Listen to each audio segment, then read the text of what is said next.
Warning, the Stone Age Gamer includes a lot of bad language. Cover your mother ears. Good evening and welcome to the Stone Age Gamer Podcast. I am Chris Randazzo and joining me tonight is series of mobile ports, Dan Ryan.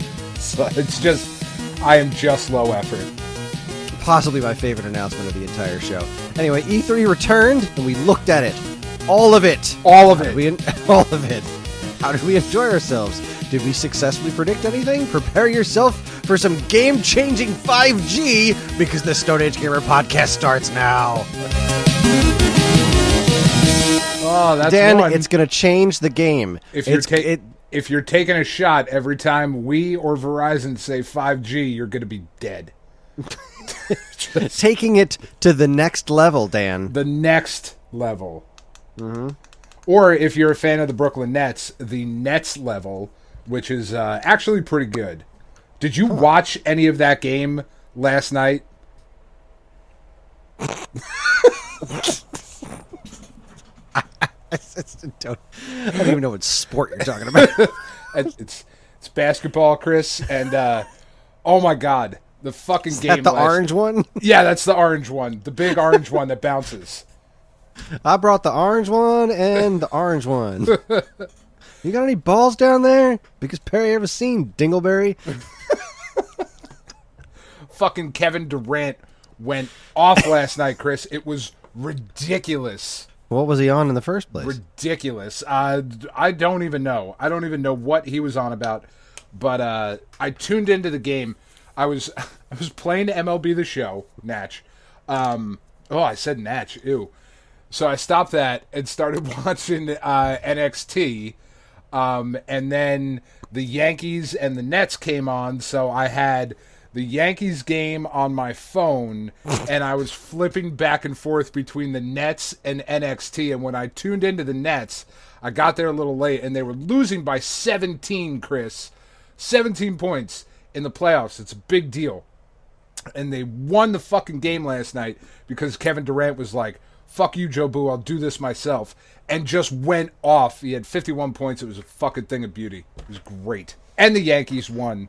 And then I don't know what happened on NXT because I got sucked into those two things. Anyway. It was a weird tangent. Evan said to keep this shit on track, and I said no.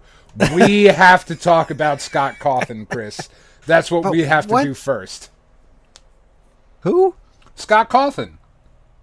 I don't know what you're talking about. Scott Cawthon is the creator of the Five Nights at Freddy's video game franchise. Oh, that guy. Yeah. He's like a Trump-thumping homophobic piece of trash, right? Yeah. Cool. Surprisingly, like, Katie came up to me today, my daughter, and she was like, Dad, you were right. And I was like, I always am. What about this time in particular? And she was like, apparently Scott Cawthon is a douchebag, and you've been saying that for years. I was like, I have been saying that for years. He's a Trump-supporting homophobic a-hole. And there's a really, really wonderfully written article up on Kotaku about how, like, 'cause he got called out for his shit, and he was like, no, I'm not going to apologize. I'm not apologizing for that. I made my vote like every American should, and I'm not going to apologize. And it's like, I mean, that's cool. You don't have to apologize, dude, but, like, you really kind of should. You know, like, if you're going to be like, I stand with it. I mean, it's fucking Pride Month, too, which is just a bad look for him overall. But he was like, I support, you know, LGBTQ, and, you know, I don't see color, I don't see race. And it was like, well, that's a real big part of the fucking problem, Scott, if you don't see those things, because they're real important and you should notice. Also, I'm pretty sure he has noticed, considering the people he's donated vast amounts of money to. Vast amounts of money. I'm pretty sure he noticed. Now, he's donated to some good things, too. Like, he's donated to the Trevor Project, and he's donated to St. Jude's and all of that stuff. But, like, there just comes a point, right, where it's not what you say, it's what you do. And if you're going to, like, if you're going to vote for that kind of shit and throw money behind that kind of shit, then you're saying, like, I don't agree with everything they say, but I'm willing to overlook those things that I disagree with. Like, that's just, man. So I don't know. He was posting a whole the FNAF community is in turmoil, Chris, and I was right this whole time. I'm sure it is, and you know what? Jim Sterling did a whole video on him this week, which is how I know.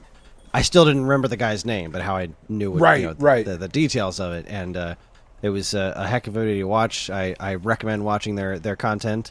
I guess I'll touch on one other tangentially E3 related thing. It was another piece of video game news that I thought was kind of interesting. What was it? Now I can't remember the name of the company because there's so damn many of them these days. Oh my God, so many. It's in my notes, which are shockingly long. Super Rare Games. That's it. Super Rare Games. Yeah. Did you follow any of this stuff? I did not. Okay, so Super Rare Games. What do I need to Games, know about Super Rare Games? They're another one of those publishers that they're like limited run. They do their own physical releases. Okay, I thought games. so, but I didn't want to be talking out of my ass. Not yet, anyway. Yeah. That's to come later. I'm just making 100% sure that this is them because I know there's other ones. So this company, Super Rare, they announced that they were going to be doing a new line of products called Super Rare Shorts. Okay. And these were going to be physical only releases, as in they would never be released digitally. These will only exist physically. They are extremely small experimental projects that indie developers would never have the funding for to complete on their own in a billion years. Okay. So they're going to take these weird ideas and they're going to publish them as these physical-only things, which is, I think, a very interesting concept. And they were like, we just think this is such a cool idea. We're going to help all these indies get these new games out there. Yeah. And then everyone dogpiled and like, okay, but preservation. You're not going to ever put these on any digital platform, so they can never be, preserved out in the stratosphere. It's only the people that are on this limited run of physical things are the only people that will ever get to experience these games. And if they try to have a new life later down the road, there's a 0 chance of them ever getting reproduced, and that's kind of crappy. And which it is. All of that's fair. Exactly. Yeah. And you know what's crazy about this story? Super Rare Games agreed. After a few days, because they got super defensive when people started jumping on them about it at first. Like, all over the Twitter, like, the hell are you talking about? No, we're doing this thing and it's super awesome. But then, like, a day later, they were like, you know what? We read everything you had to say, and you're absolutely right. So, 6 months after these things, they'll be only released physically for this limited amount of time, and they'll never be released physically again. But then 6 months later, we're going to put them up digitally for sale on this one platform, and that's that. Good. That's awesome. That is awesome. That is fantastic. I loved that story. I was really on the fence about how I felt about everything, except for like, yeah, I guess you're right. The whole preservation thing, it does suck to have things on a physical thing, especially that's going to be, there is no chance of it getting reprinted. So yeah, that does kind of suck, even though these games wouldn't exist without the funding of Super Rare to begin with.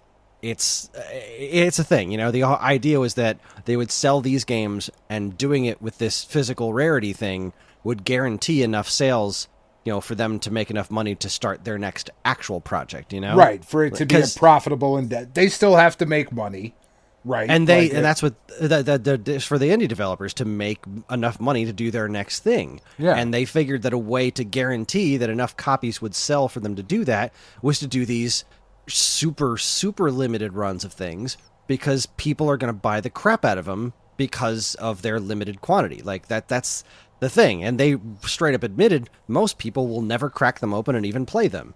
And that's true. Most people are going to buy them and put them on a shelf and never touch them because they have the thing, or they need the complete set or something like that. And also fine. If that's your thing. I think it's fucking weird, but whatever. But they didn't take that into consideration when they came up with this idea. And then the internet called them out on it, and they were like, you know what? I'm in. Let's do this. Attaboy, internet. Mm-hmm. Way to be, duck. Okay, let's get to E3. All right. So we're skipping the usual bullshit, and we're going right to E3 for the first half and the second half. We're doing all E3, going to do the full stinking rundown. There was a lot that happened. I am going to. I don't know how thorough your notes are. Oh, all up in the fucking dome, Chris. I'm gonna react as we always do. Okay, because I listed, as every conference went on, every game that was shown. And we're not going to go through all that. So I have all the new games that were shown.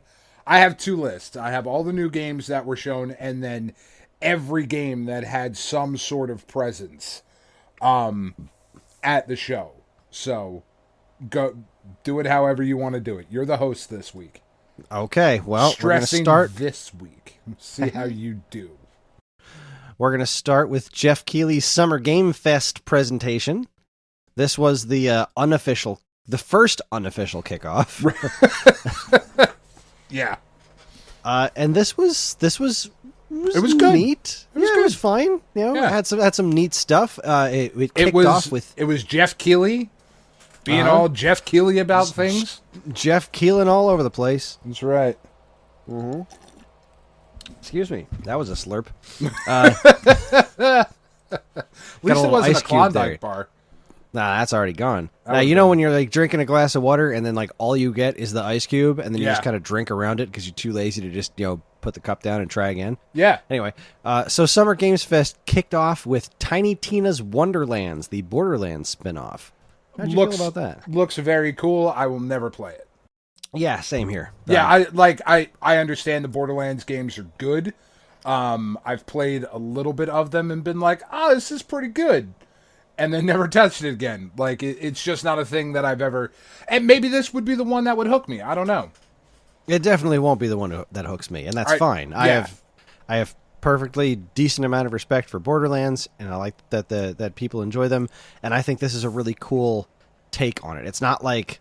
They kept saying it's not really like a Borderlands spin-off, but it kind of is. Yeah. And I don't know enough about Borderlands to really comment on it any further. So yeah. we'll leave it at that. It looked really good. Yeah, it looks cool. It looked like if you are a fan of this franchise, like it looks like it's got everything you want. Yeah. Yeah. They followed that up with a real shocker.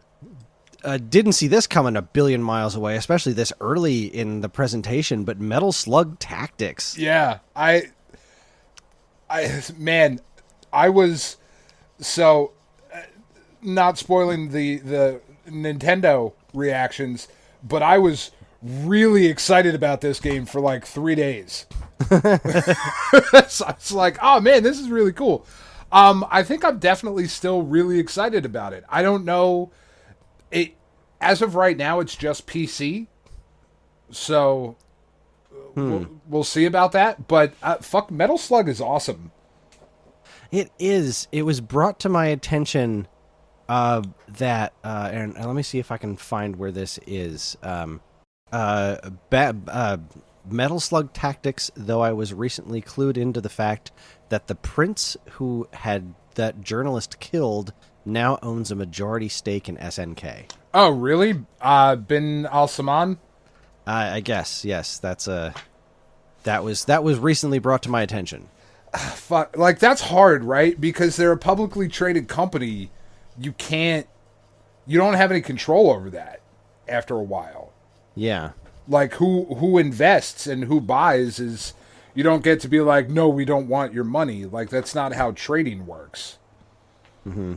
And if you're a publicly traded company, that does suck though, because that guy is problematic. To say the least. Indeed. So, yeah, I just kind of looked that up, and it does, yeah. So that's a thing. I take with that what you will. I did think the game looked super cool. I thought it looked great. I'm not a tactics guy, so I wasn't going to buy it anyway. No. So, but it had all the charm and all the personality of Metal Slug, but wrapped up in a really cool looking tactics package. Mm-hmm. I'm into it. Okay, then we followed that up with an interview with Kojima that said nothing. Nothing at all until the very end when he said there's a Death Stranding director's cut. And then a guy messed around with a box, and it was fascinating. A Norman Reedus. A digital Norman Reedus messed around with a box, and that was the end of it. Yeah, I'm into it. I don't fucking care. I don't even care. Man, so like the weird. I know you are. I love that so game. Weird. I loved that game. It was such a weird game, and I don't know what else could possibly go into a director's cut. And I don't know that I want to play through the whole thing again to see it. So it'll be interesting how they handle that. Such a weird game, such a singular gaming experience. There is just nothing else like Death Stranding. Balderdash of nonsense, as my daughter said. And I believe, yes, Gary Sanchez just hit a home run, Chris. Just so you know where we're at. Couldn't be happier for you. We're going to skip around a little bit. There was Jeff Goldblum talked about Jurassic World Evolution 2. There's something Lost cool. Ark.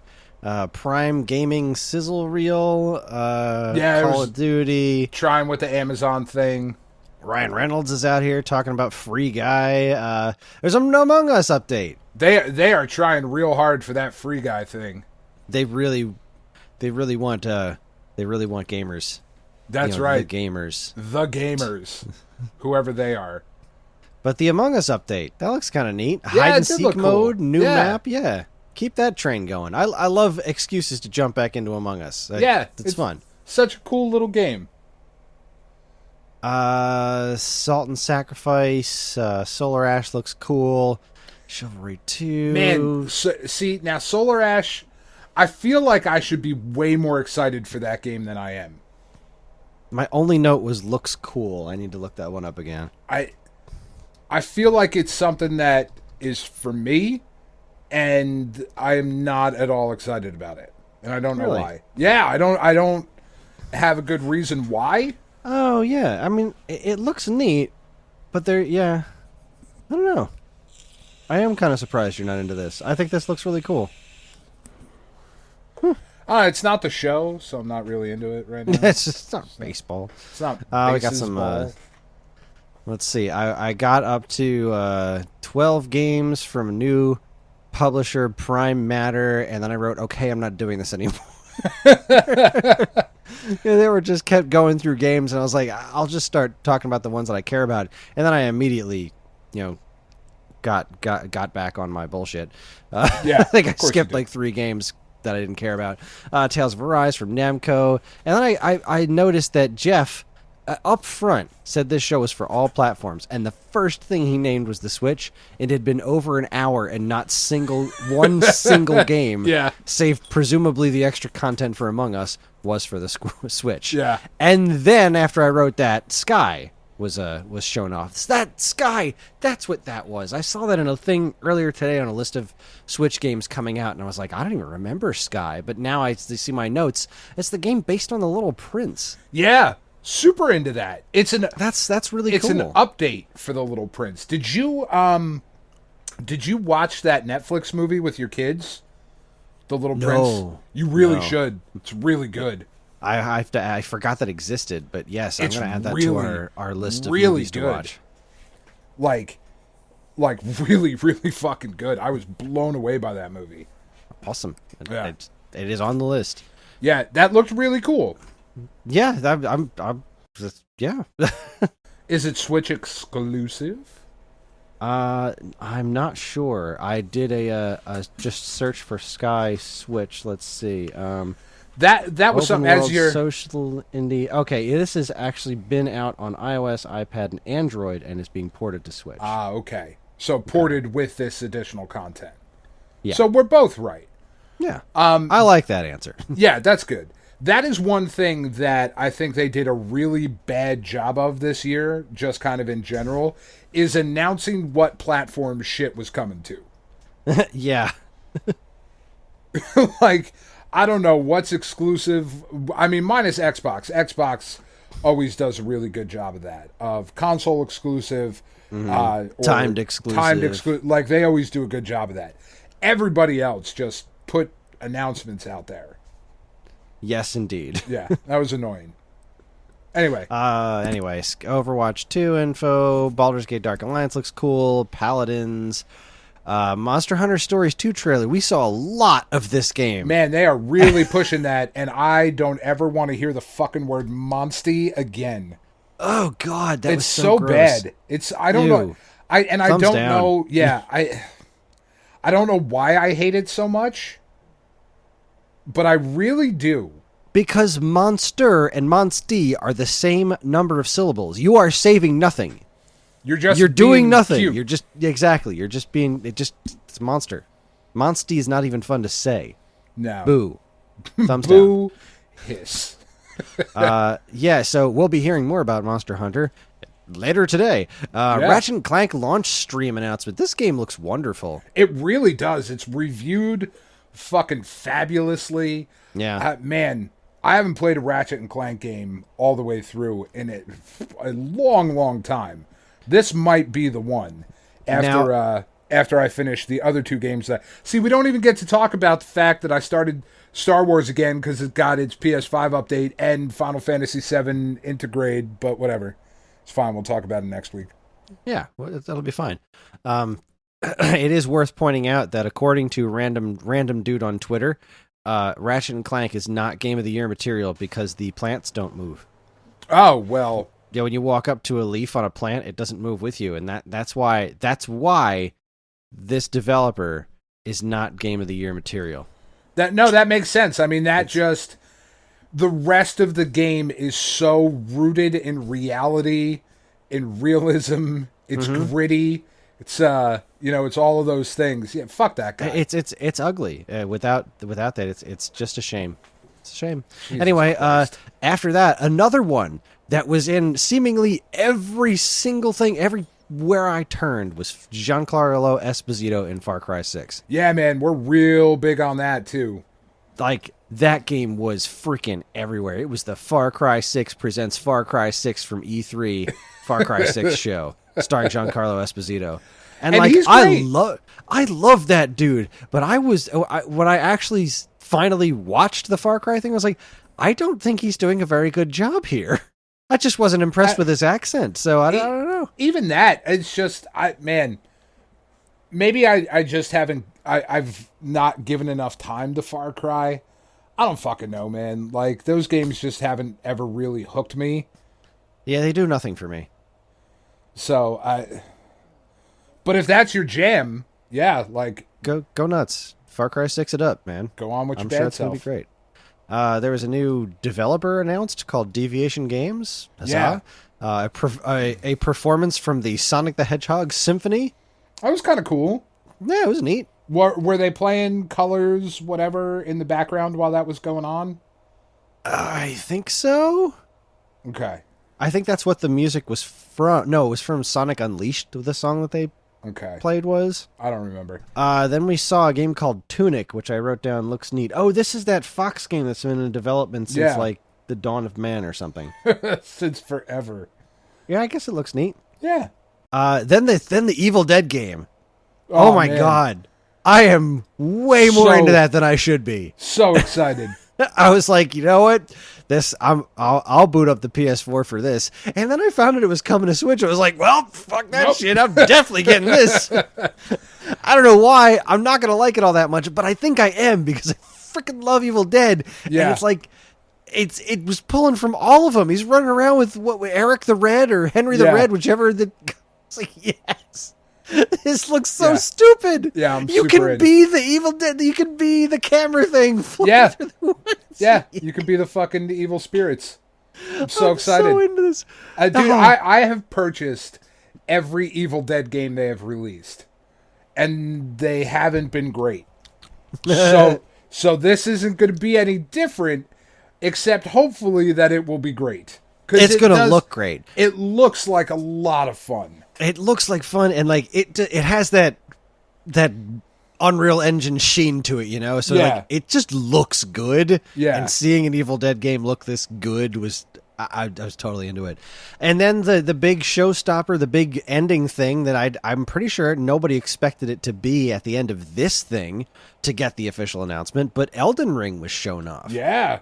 That sure looks cool. I mean, again, not for me. It's not my bag of tea, but was a very impressive trailer. That looks like some good stuff, and I think the Elden Ring crowd has a lot to be excited about. Yeah, no, it looked very cool. I hope it is great. Because, whatever, I personally don't give a shit if George Martin ever finishes those books. I didn't read them to begin with. So, it doesn't affect me. I feel bad for people that are super invested and want to see where he goes with his own story. But, this looked really cool. You skipped over the Anacrusis, though. The what now? The Anacrusis? That was, that weird...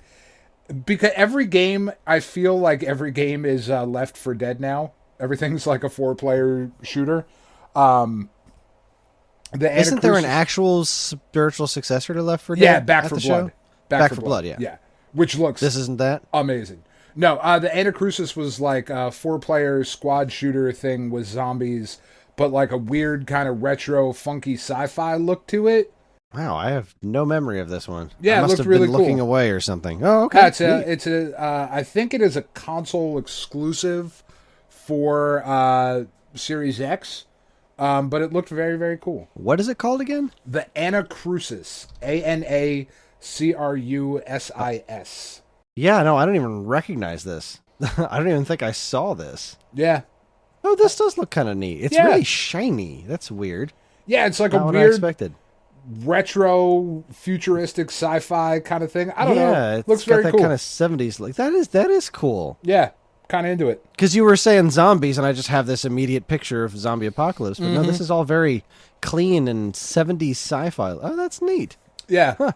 All right, cool. Glad cool. there was something cool that I missed. All right. Yeah. Well, then we move on to the next day. The IGN Expo happened. Yeah. Okay, let's see. We've got a Mortal Shell CG trailer. Didn't really leave much of an impression on me because I didn't write anything. Yeah, I don't even remember what that is now. Big Rumble Championship Boxing Creed. I immediately thought of our good friend Mike Sheridan because it had Sylvester Stallone in it, and that's his thing. He's a big fan. He Those is. Creed movies are really good too. I still haven't seen. Oh any my of them. God. I've never seen a Rocky movie either. It's a big hole in my life. At this point, I don't know that you need to, but the Creed movies, you probably should still see Rocky 1 and 2. Actually, and 3, because Mr. T is amazing in that movie. He's so good. Hey, woman, why don't you come to my apartment? I'll show you what a real man is like. It's fucked up. He's so evil in that movie. But Creed is just legitimately a good movie, whether you're a fan of the franchise or not. So I've heard. I just wrote down that the game footage looks weirdly cartoony. It did. It kind of had not exactly Ready to Rumble aesthetic to it, but kind of But it was definitely exaggerated. Yeah, it was weird. Yeah, I don't know. It's not Fight Night, so I'm not super pumped about it. Yeah, I didn't feel great about it. There's some sort of Sherlock Holmes game coming out that I was just like, eh. They keep trying, and they're pretty good. Like the last couple that came out on PS3 and 4, they were pretty good. They're LA Noire style detective games. Okay. They're all right. This was kind of a big deal. Doki Doki Literature Club is coming to PC and consoles. Yeah, that game's fucking weird. Yeah, people really like those games. Yeah. So that was a big deal. Huzzah. Yeah, coming to consoles is pretty sweet.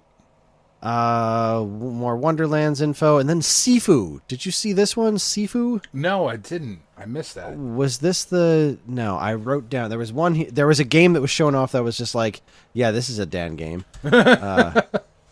What is this? This is a PS5 game, and I just wrote looks promising. Oh wait, no, I did see this. I did see this. Yeah.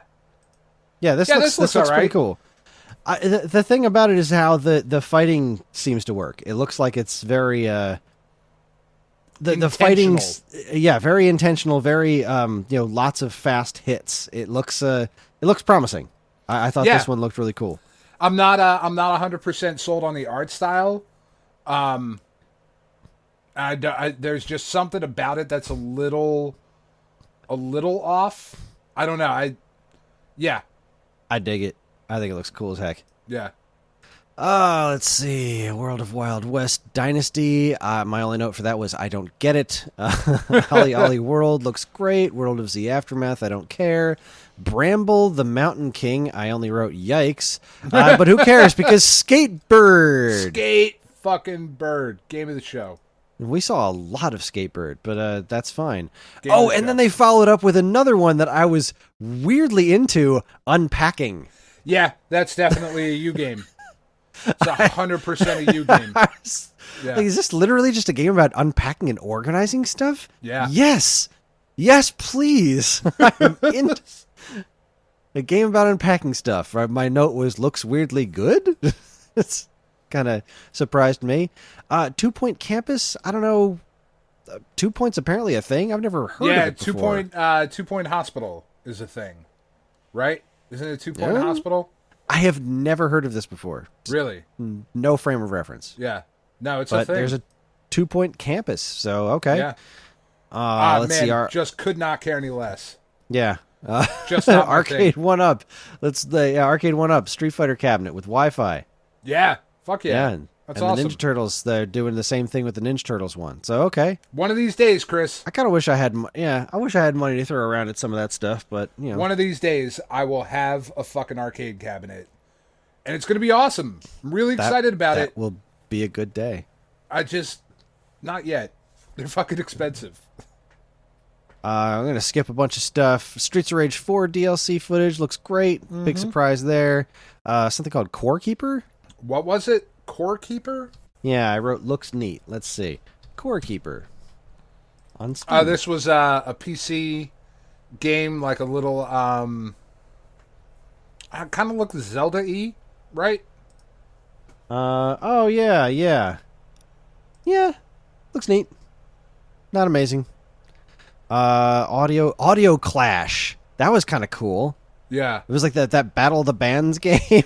That did look kind of cool. That was kind of neat. Again, I'm probably not going to play that one, but, I'm glad that exists. And I don't think there was much else in the IGN show that really got me. Yeah, no, there was nothing else here that I didn't write the word meh next to. Meh. No. And then the fun thing, this was the next morning, I think, was when Rabbids 2 was accidentally leaked by Nintendo. Whoops. I mean, it's not showed like... up fully on their website, no Yeah. announcement, just like somebody accidentally made that page go live, and then it got pulled down a few hours later. It's not like whoopsie. anybody didn't know that was going to get shown, but still.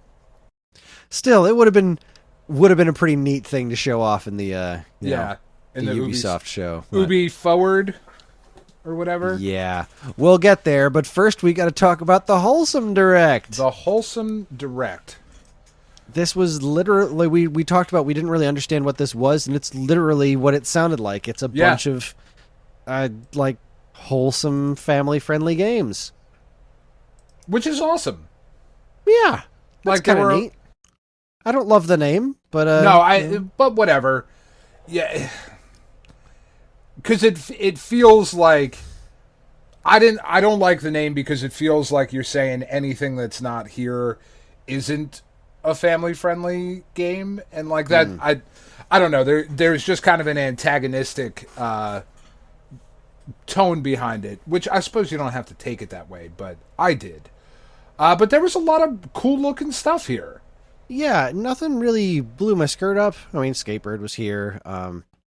The first thing they opened with, Bird Problems, a sitcom adventure. That was looks kind of pretty meh. cool. Where's Spirit Swap? Spirit Swap is a match 3 game with lo-fi and chill background beats. I'm kind of into that. My note says puzzle game that looks generic as fuck. Yeah, no, it does. It does. You're not wrong. But it's got the fucking lo-fi shit that I'm into. Yeah, I'm into it. Pico was about cats making tea, which I really wanted to be cool, but I didn't think it looked very good at all. Something called Yokai Inn looked kind of cute. Kiwi looks precious. Kiwi did look precious. Uh-huh. Did you see anything for Bear and Breakfast? I did. seen I that didn't write one anything before. down. Yeah. Kind of into that one. The last two were probably the two that got the most of my attention here, which were Clawfish, which seems to be a game about catching fish with a claw machine. Yeah, which is pretty cool. I'm into that. And Power Wash Simulator. I'm watching it and I'm like, God, that looks satisfying. That's how old we are, Chris. I couldn't believe how into that I was. I was like, oh, God, they'll just make an anything simulator, but that really does look nice. But I am... Look how much cleaner that is. It was mesmerizing. So that's the thing that happened.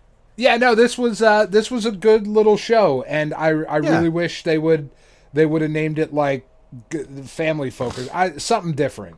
I don't know. Yeah, Wholesome Direct seemed a little weird to me, but it was a thing. It was also not 100% obvious what it was or why it was. Like it needs a little something else. It was just and I fully support. Like, this is awesome for a bunch of like indie developers to get together and be like, "Hey, here's a bunch of games we have coming out, and they're pretty cool. You should check them out." You know, yeah, solid stuff. Okay, let's see. Then we got to Ubisoft, which my first note was, "Fuck, this is an hour." Followed immediately by Rainbow Six Extraction. I hate this already. It's got supernatural element with monsters and stuff. Aliens, yay. Left 4 Dead, man. That was absolutely Left 4 Dead. Yeah. No, just no. Yeah, I'm not into it. So this one I didn't watch live. I started it and then I left. I paused it, and after a few minutes of Rainbow Six, I was like, I'm not doing this. I'm going to pause this, I'm going to go do something else, and then I'm going to come back and skip through it, because there's going to be a lot of time spent on things I do not care about. And boy, was that ever true. Yeah. Followed up with Rocksmith Plus, which it's a neat tool. No, that's very cool. Yeah. Then there was Riders Republic, the MMO stunt versus game. Yeah, man, I want to love this, because it's all a bunch of shit that's really fun to do in video games, like especially like the mountain biking. Like, there was some downhill domination. Oh my God, that kind thing of stuff in there that insane. Looked so cool. But then there's all this other like shit on top of it that I don't know if I'm going to be able to get through it. It's exactly how I felt about this. I wanted to do the events only. That's all I want to do. Like Track and Field 2 or something. You know what I mean? I want this to just be like, I don't want the MMO social experience, and I don't want to place bets or buy cryptocurrency or I don't want to do any of that. Yeah, I don't want any of that. But like when they showed the downhill biking thing, I was like, that looks intense and super fun. And wasn't there something else? It was like some sort of grindy something where you were grinding on a weird pole, or I can't remember what it was. There was a bunch of snowboarding shit. Yeah, it was all over the map. Yeah, it was great. A really neat thing, and all I kept thinking about this was like, I hate everything that this is wrapped in. Yeah, but this would be neat. Yeah, and then they followed it up with more Rainbow Six. Yeah, a lot of Rainbow Six in this conference. Then there was some battle game sort of thing, more Trackmania stuff. Brawlhalla was adding the Ninja Turtles, which they look cool. They look fine. I don't care about Brawlhalla, and I don't know why. Yeah, I feel like I should at this point, but every time I see it, I'm like, meh. Nah, yeah, meh. Not only do I not care about it, I don't know anyone who does. Same here. I don't actually know anybody who is into this game. Yeah. But you know what? Maybe we're missing something. They're still going with it, so good on them. They showed some racing games, some more Watch Dogs DLC, Just Dance 2022. Todrick Hall is involved. I don't know who that is. I don't either. All I know is that this game will not be releasing on the original Wii, which therefore is very sad. No sale. Therefore, I'm not buying it. There's Assassin's Creed Valhalla DLC coming. Then they showed a TV trailer for Mythic Quest, and I wish I liked that show, but I don't. I haven't seen any of it. It's not good. I can't say that it's not good. I watched the first episode, the pilot, and it didn't strike me as funny. And, okay. But it's one of the. I feel like this is one of those shows like It's Always Sunny, where there are a lot of people that really think this is funny, and like it's clearly not for me, which is weird because it's about video games. But whatever. There's a lot of people who are wrong. Then they did this Werewolves Within movie that you they are whatever. super into that too, which I hope it's great. The main dude is super funny, Richard. I can't remember his name. He's super funny though. Okay, love that guy. And then surprise, Far Cry 6. My only notes for this was I still don't care. But then surprise, because I didn't actually look at any of the info on the leak. I just saw that there was a name and it was a thing. I was like, all right. So the Mario plus Rabbids Sparks of Hope CG trailer with Rabid Luma and Rabid Rosalina. Yeah. And I still got to get around to playing the first one. Everyone says it's really good. Yeah. I do have a hard time supporting Ubisoft these days. Not that I ever supported them much to begin with, but the people involved in this project are, as far as I can tell, not scumbags. They don't appear to be. They don't appear to be. They appear to be very genuinely happy to be working on this project. Grant Kirkhope got to the music again, which he's super stoked about. So, I mean, I bought the first one. I won't buy this until I play through the first one. Right. But it does look very good. And then they ended on an Avatar game. Frontiers of Pandora. I don't fucking care at all. I want this franchise to disappear. I understand a lot of people really, really liked that movie. I thought it was terrible. And not to disparage any of our listeners who may be genuine fans of that movie. I will say that when I saw that movie, I was living in Florida at the time, and I was surrounded by a bunch of people who thought that they were way smarter than they were, that then tried to talk to me about that movie, and I was like, oh my sweet summer child. Please shut the fuck up, or we're not going to be friends anymore. Like, without getting into a whole thing, I feel pretty closely to that movie the way that you feel about the War of the Worlds remake. And like, I just couldn't care any less. It feels like this is a few years too late, but also a few years too early. Yeah, because the sequels are still a couple of years away, I think. Yeah. I don't know, man. I don't know. I do. No. Yeah, I mean, this is definitely not something I'm going to play. And if you're a fan of this franchise, then I hope that this licensed movie game works out better than every other licensed movie game has to this point. For some reason, I'm going to go ahead and doubt it, but I hope that I'm wrong. 4 thumbs down. Yeah. So then we get to the first show that I was really legitimately excited to catch, and that's Devolver Digital. Oh, what a weird-ass show. This was amazing. This show was... I love their ridiculous presentations. This one was... and then it'll be like a 3 or 4 year, project. No, we're not fucking doing that. Stupid idea. Oh my god. So it opened with a game called Shadow Warrior 3 that looks completely fucking insane. Yeah, it does. I'm watching this thing like, geez, this makes Doom look tame. Very tame. What the hell is this? Yeah. I don't even think I could play that. It was just moving so fast and crazy. Like, I was having a hard time following what I was seeing. I loved what I was seeing. Yeah. I was so happy that this existed. I was like, wow. What a great way to kick off that show. Yeah. So then their overarching story plot thing or whatever was they're announcing Devolver Max Pass Plus. Yeah. The new monetization as a service. Fucking brilliant. These guys, they get it. People. They get it. Oh, there it is. Trek to Yomi. Yep. Looks That's like the a one. Dan game. That's a me the game. one. Yeah. Yep. So what was that? That was like samurai 2D-ish. Yep. Yeah. That's just imagine Dan game, and that's it. That's not baseball. You know, who knows? Maybe it's got a whole fucking baseball mini game in it, and then you'll just die. This this game looks fucking gorgeous. It does. It like the black and white art style that they're going with. This shit looks fucking stunning. I am super into this. That was a big winner. That one looked super cool. Again, not my thing, but I am happy for you. Yeah, I'm real into this game.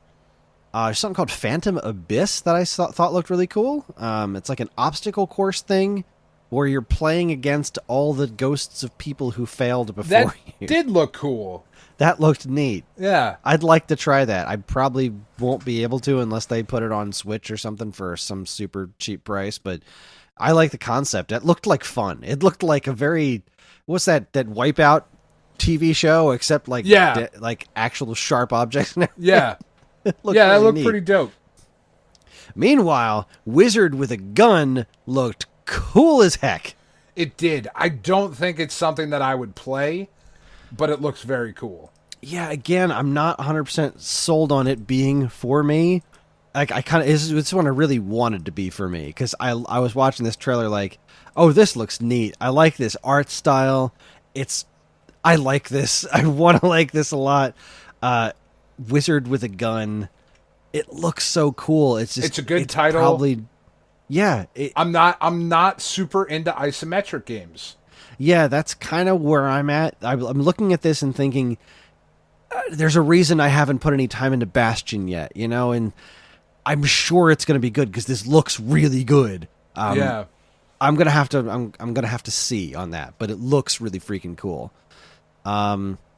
Death's Door was another isometric game for PS5 and Xbox. I said isometric action game with birds and weird monsters. What was this one? That was the one with the raven that kind of looked like it played like Zelda, or the crow. It's not entirely isometric. Yeah, no, it's not. Yeah, this one I am super into. This one actually looked really fucking cool. Yeah, okay, now I'm seeing the gameplay. Yeah. This reminded me of Hades, but with birds. Yeah. Yeah. And I still haven't played Hades, but I should. This looks really good. Because I was just looking at all the cinematic stuff at the beginning, like, yeah, I wrote this looks incredible. I'm not seeing it, and then the gameplay started. I was like, oh right, yeah, this looks incredible. This the looks bosses incredible. look really cool. Yeah. This one, and like I said, I'm not super into isometric, and this doesn't look 100% isometric, but this is one that I might have to give a shot, because this also looks like right up my alley, you know. Yeah. The next one was an emo bird. Right? That just looks neat as hell. I was really into that. This other one too, Inscription, card-based freaky looking game. Looks incredible. Very not for me. Very not for me either. But I was, again, this is another one of those things that I looked at and could not help to be like, this was a wacky, the creepy eyeballs playing this card game with you. Like, yeah, this looks there's some weird shit there. Bananas. But it looks awesome. It was at this point where I had this recurring thing, like, the indie scene is fucking awesome, man. It really is. Where we are with indie games right now, like, there is so much creativity happening right now. It is nuts. Then they announced Devolver Tumble Time, and I can't tell if it's real. Is this a joke or was this a real thing? I don't know. I think it's real. The Devolver characters that you don't know or care about. You guys are fucking nuts, and I love you. I love you. Yeah. This is where I noticed. I didn't notice, but this is where I wrote down. There are a lot of chili dogs in this presentation. If you didn't see the presentation, anybody who's listening, if you didn't watch this presentation, one, you should, because it's insane. But there just kept being piles of chili dogs, and then people would all eat them on camera while talking. It was really disturbing. Chili dogs are awesome. They really are. Then we had Demon Throttle. This looked very cool. This is physical only. It's from the developer behind Gato Roboto, which I know you loved. I loved. Special Reserve Games is doing the physical edition. I wrote, not sure how I feel about this. It's an open pre-order thing. It's going to be available for pre-order for like a month or so, a month or two, I think, and they will make as many as they get orders for. Which is how it should be done. It is. Again, like the thing we talked about earlier with Super Rare, I'm not sure how I feel about it being physical only forever. Yeah. But in my drunken stupor, I ordered one. So, of course you did. So I will be getting this game because I intend to support the developers of Gato Roboto for as long as they keep making games I think look neat. And this just looks like my kind of stupid. So how much was it? It was like $30. It was way more than I want to pay for this game. Yeah. That because it looks super cool, but at the same time it looks really simple. It like looks Gato Roboto, $15 cool. Exactly, it looks $15 cool. So, yeah, I don't know. I pre-ordered it. It's got this VHS filter going on. It's reminding me of like Gunsmoke, kinda. It's like a scrolling shooter, but you're on foot. But kind of Commando, kind of. What was the fucking cowboy one? Gunsmoke. Wasn't there another one? Sunset Riders? Or no, that was more over the shoulder. Yeah. The Sunset Riders was side scrolling. What's the over the shoulder one? Wild Guns. That's what I'm thinking Wild Gun. Yeah, that's what I'm thinking of. This definitely made me think of like Commando and Gunsmoke. Ikari Warriors, that kind of shit. It just looks so cool. It does, but like it looks like those games kind of combined with like a bullet hell shooter. Yeah. Which again, like I'm super into, but man, I don't $30. Yeah, I spent the money on it, and I'm not sure if I'm going to keep that pre-order. Might that feels like at some point. That feels like a big ask. It does. Even 20 feels better. Yeah, 20 I wouldn't have thought twice. Yeah, like I might do it for 20. I mean, I say I might, I wouldn't, but I might. I might do it for 20. I would definitely buy it digitally for 15. Yeah, I mean this, and I wouldn't even think twice about that. There's even like a special edition for 40. Yeah, I just double checked. It was 30. I bought the regular edition for 30. And like, even if this has the same amount of content as Gato Roboto, that game was like $8. And it had about that much content. It didn't overstay its welcome, which I liked about it. But I don't know. I spent the money on it because I'm a sucker. It just looks super cool. Yeah, no, it looks great. It looks great. I don't disagree.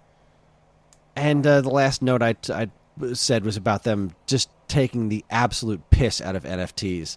Yeah, which was great. Yeah. Because they're fucking stupid. This Devolver Digital presentation was a 10 out of 10 for me. Yeah, they get it, man. They nailed it. It was wonderful. It was so much fun to watch. It was the exact opposite of the Gearbox presentation, which I just straight up didn't watch. Yeah. This is another one that I started and then fucking left. I said, no, I'm not doing this. I'm not going to watch Randy Pitchford walk around and talk to people about the Borderlands movie. Then they showed the Wonderlands trailer again. Kevin Hart was there. Kevin Hart is always somewhere. He's great. I love Kevin Hart. He's so funny. Tribes of Midgard, I wrote, doesn't look very good because this I skipped through. Godfall is coming to PS4 and PS5. Because nobody played it on PS5, so it's coming to PS4, I think is how that goes. And that was it. That was the whole presentation. I will say that the lack overall in this show of games as a service was good. That is true. There was a bit of a lack of games as service, which was surprising, since that seems to be where a lot of the industry wants to trend, but it also seems that people don't want to trend that way. Yeah, so, we're just not there yet, or the service just isn't. And we'll talk about it a little bit when we get to Squeenix, because they certainly have a franchise, the Avengers, that is games as a service. But yeah, we'll get there. So yeah, Gearbox. 1 out of 10. Yeah, I mean, it just not for me. You didn't really. give me much more than Tiny Tina's Wonderland, which we already saw, and the Borderlands movie. There are a couple other things that Tribes of Midgard, like you said, doesn't look great. But they're still a relatively small company, right? Like they don't put out a ton of stuff. I'm just going to move on to 24 Entertainment. They showed a game called Naraka. That looked kind of cool. It looked all right. Yeah, like... Whatever. We've got Microsoft up next. We're going to talk Microsoft, and then we're going to take a break. So let's cover the Microsoft conference, because a lot of people really liked this show, and I didn't leave it unhappy. There was very, very little in this that was geared towards me, but it did paint a really nice picture of the Xbox situation. I felt. No, not disparaging the show at all, because what they showed looked very good and very nice. I don't think there was anything here for me to get me to want to get an Xbox still. I agree. There wasn't enough here to make me want to get an Xbox, but there was enough here to make me, at least this more so than in years prior, to look at this lineup and fully understand why somebody wants this system. Oh yeah, for sure. Like, I definitely get this. So let's break this one down. This was a well put together show. They kicked it off with Starfield, which was a nice looking trailer, but I have no idea what it's going to play like. I'm assuming Skyrim in space. Yeah, I mean, that seems to be the prevailing theory, that it's Skyrim in space.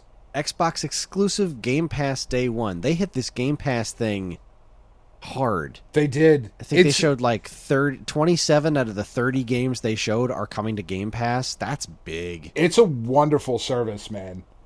Like, it really is the only reason that I have thought about getting an Xbox, is because, like, Xbox and Games Pass, like, you have all the new titles to try and play, like, that's really cool.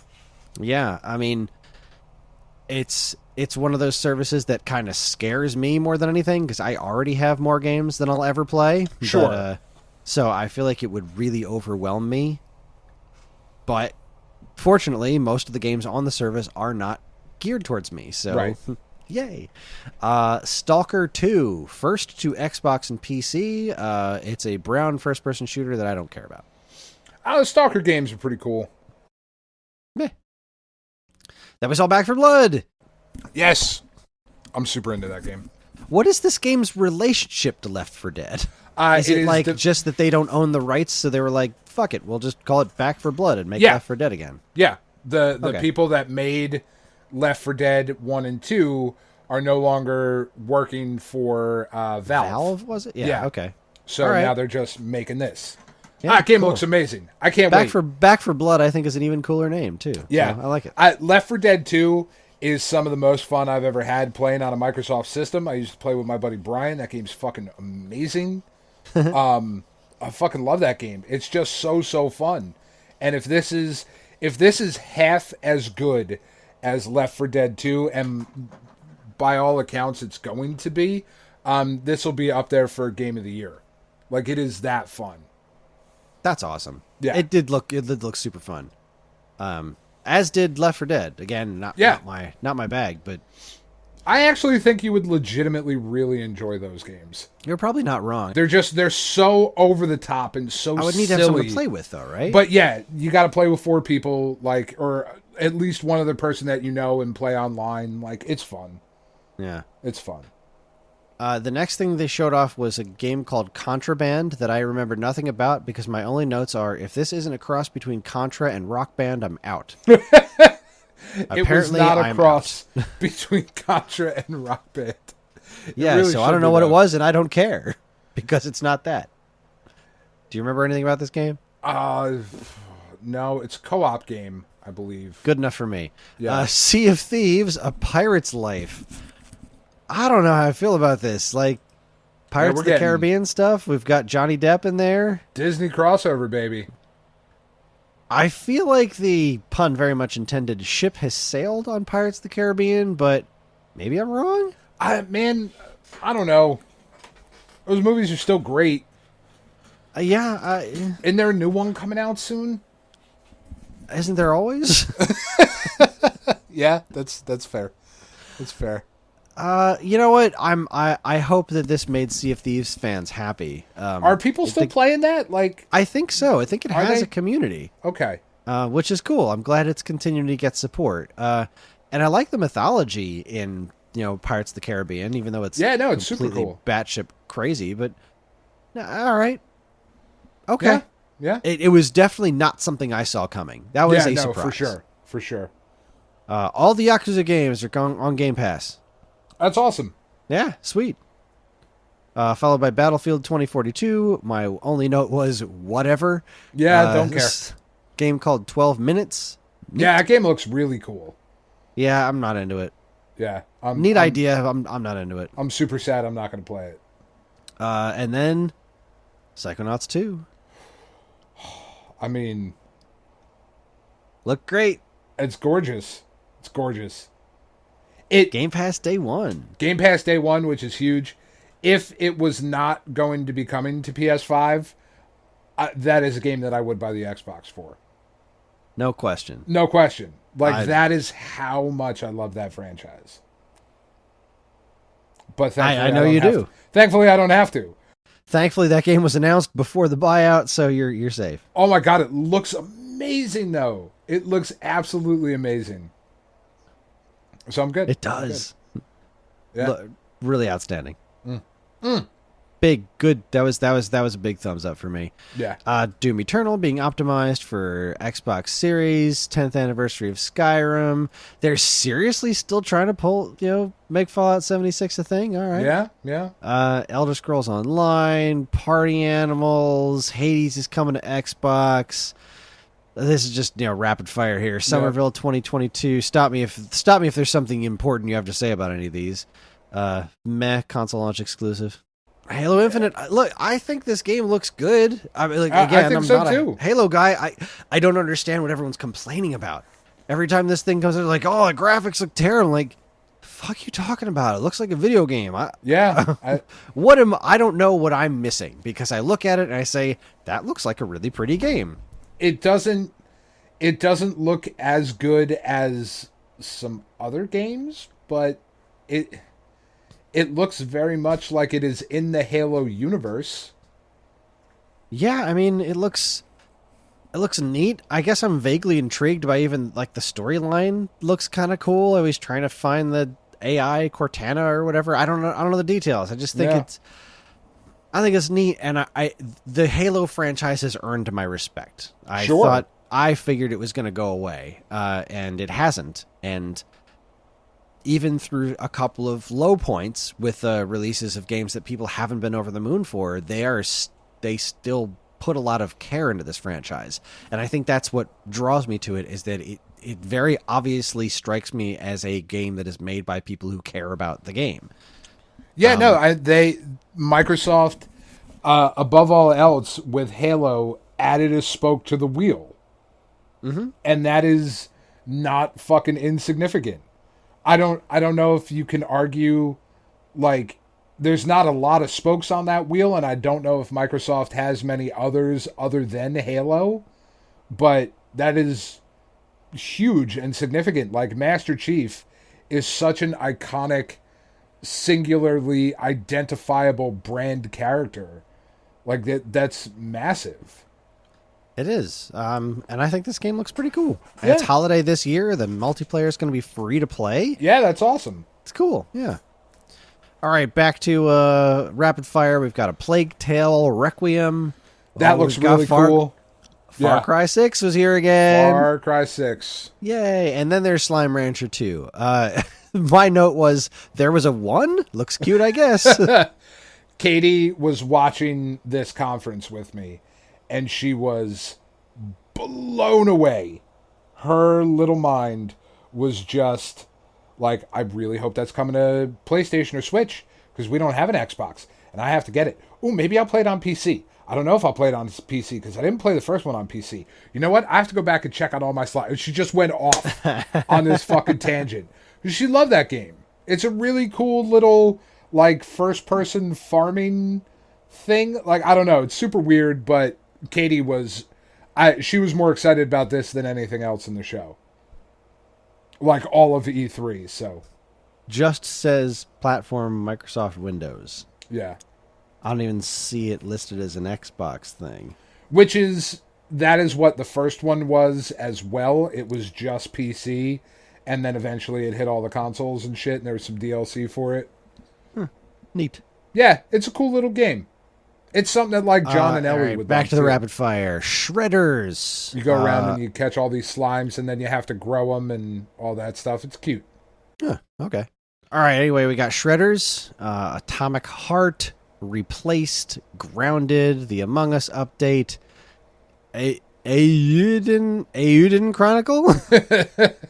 Ayuden Chronicle? Sure. This took a page out of the Octopath playbook, and it honestly looks flipping cool. Yeah, it looks really cool.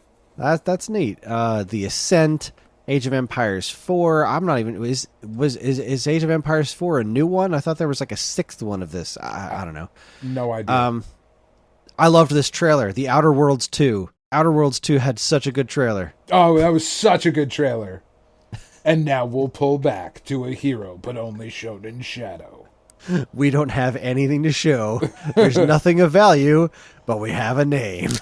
The Outer Worlds 2. Yeah, that was very cool. Yeah, thumbs up. Good job, you guys. Flight Simulator. Boy, that game looks pretty. It really does. And did you Top Gun DLC? Oh. Did you see the fucking controller that they're going to release for it as well? Oh, no, there was a controller?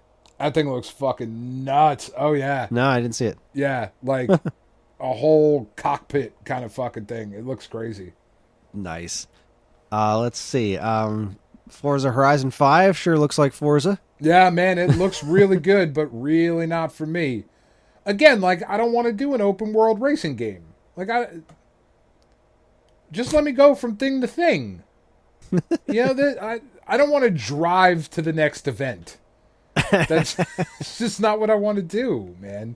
Like, Burnout tried to do that too, and it was like, not super fun. The only game where that's been okay was Tokyo Extreme Racer Zero, and that was because you were just driving down the road, and like almost any car that went past you, you just flashed your high beams at them, and you were in a race, and it started like right there. That was cool. This, I'd like have to drive to a specific location and like, fuck all that shit. I'm not into it. Anyway, Phil Spencer came out, made a pretty solid case for owning an Xbox. He did. Again, not for me, obviously, but that is a really solid-looking ecosystem and lineup. And then he one more thinged us with a game called Redfall. Yeah. All right, sure. It looked like Left 4 Dead. Yeah. And they give us a little sizzle reel, and I just wrote solid show, and I stand by that was a good solid showing from Microsoft, and it really made me kind of bummed. This more than anything made me bummed that Sony wasn't there doing a presentation, because I miss having that to like do the direct comparison to.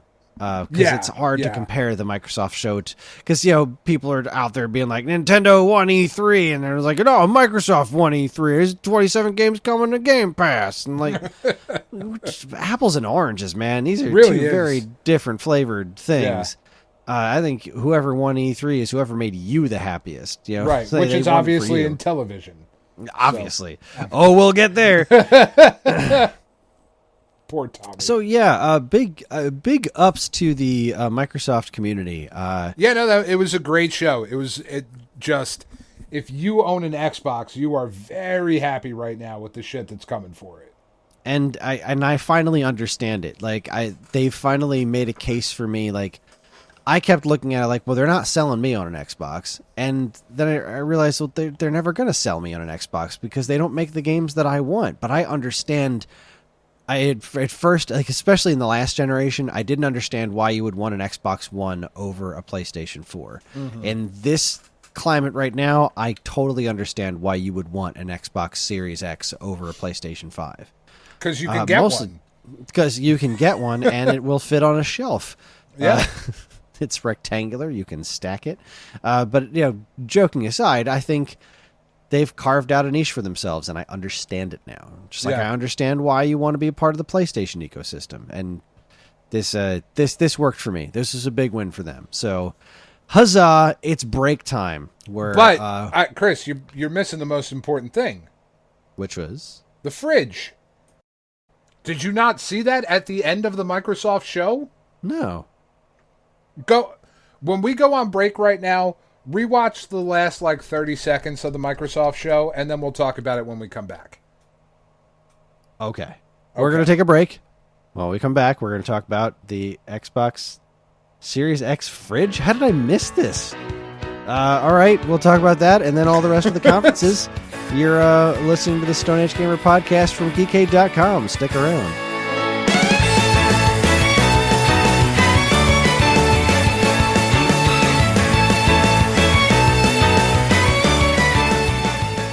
And now, here's a quick look at some of the other original content available now from our partners and geekade.com. First up, if you are anything like me, you are bearded, you're sexy, you're into some weird shit that you don't tell everybody about, but it's okay, because, we all have our thing. And you love Sonic the Hedgehog. Just the whole kit and caboodle. The blue furry guy, the attitude, the shoes, the world, and especially the Jaleel White-voiced cartoon. On top of that, the games. We've approached the 30th anniversary of the original Sonic the Hedgehog for Sega Genesis, and Matt and Chris have dedicated the newest episode of Waveback to listening to and appreciating the surprisingly chill soundtrack to that seminal release. Joking aside, it's the soundtrack that redefined what the Sega Genesis was capable of in terms of blast-processed audio, and the game that helped Sega successfully go head-to-head with Nintendo. It wouldn't have been the same without these iconic tunes. Don't miss Waveback episode 130, Sonic the Hedgehog. Gotta go fast.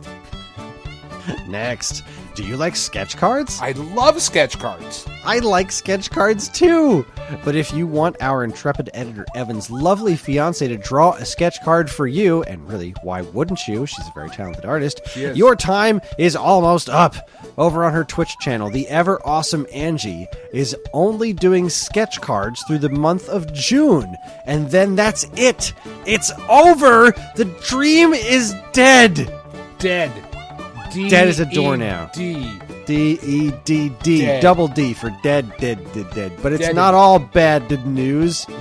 There's still going to be plenty of something called French fry drawings, eventual brand spanking new merch, and a special discount code you can use in her merch store. It's Geek15. Your Twitch subscription pays for the whole seat, but you'll only need the edge. So if you're looking for a good way to spend your time, check out LaraCraft13 on Twitch. I have an absolutely amazing sleepwalker holding my bird Goose that she drew for me on a sketch card that is staring at me right now. It's gorgeous. Angie is wonderful. You should support her. Finally, speaking of entertaining things happening on Twitch, the world's longest one-shot is still going. Yes, Matt Ramo, Matt Much, and their friends, who I can only assume are also named Matt, have been playing through an excruciatingly long, yet hilarious, D&D campaign on the Geekade Twitch channel. And what was supposed to be a quick couple of week-long endeavors has become an ongoing festival of fuckery. Will this finally be the week when they finish their story? My money's on no, but you won't know for sure if you don't tune into the Geekade Twitch channel most Saturdays to watch the longest running one-shot. Check the schedule for more information. For all this great content and more from us and our partners, be sure to keep your eyes on geekade.com. .com. All right. Ooh, fuck.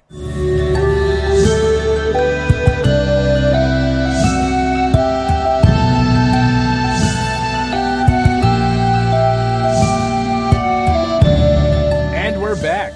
We are back.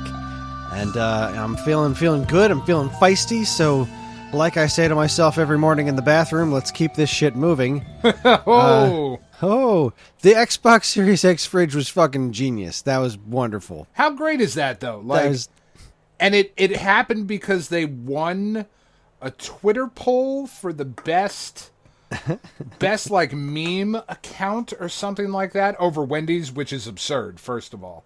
But Phil Spencer, I think it was Phil Spencer, came out on Twitter and was like, if we win this thing, I promise all of you that we will put the Xbox fridge, the Series X fridge, into production for real. And indeed they did, which is great. That's bananas. All right, so our next show. Oh boy, what a show. Square Enix.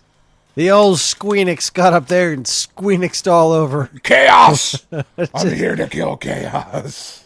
Okay, all right. They kicked it off with Guardians of the Galaxy, which... I'm into it. It certainly looks less low rent than the Avengers. It does. It does. It took me a minute, because I thought this was like, oh, it's more Avengers. And then I realized this game does not seem like it plays anything like the Avengers. No. This actually looks pretty cool. And it looks fun. It looks fun. It looks neat. I don't like Rocket's weird beard thing, but whatever. Yeah, I mean, that's a design choice, but, Yeah. you know. It's a thing, but I don't love the look of the character designs all that much.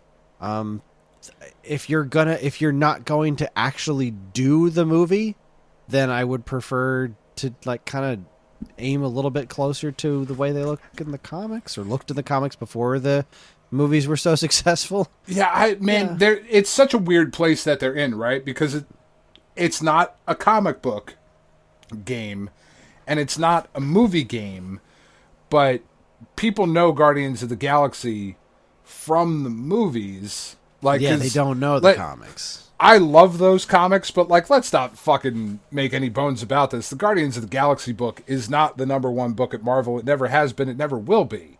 No, it was great when they relaunched it, but after the movie was announced, and they did that, who was writing that book? Abnett and Lanning? I think it was the DNA stuff, the Dan Abnett and Andy Lanning.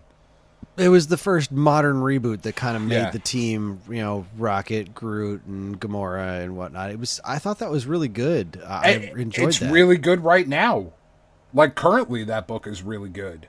It's got an absurdly large cast, and they did a lot of cool stuff in the comic books with like the Annihilation War stuff, and Didn't Angela join them for a little while? she was with them for a while. Venom was with them for a while. Right, I remember that. Yeah, like it's a really good book, but it's not the top seller, and never will be. That's okay.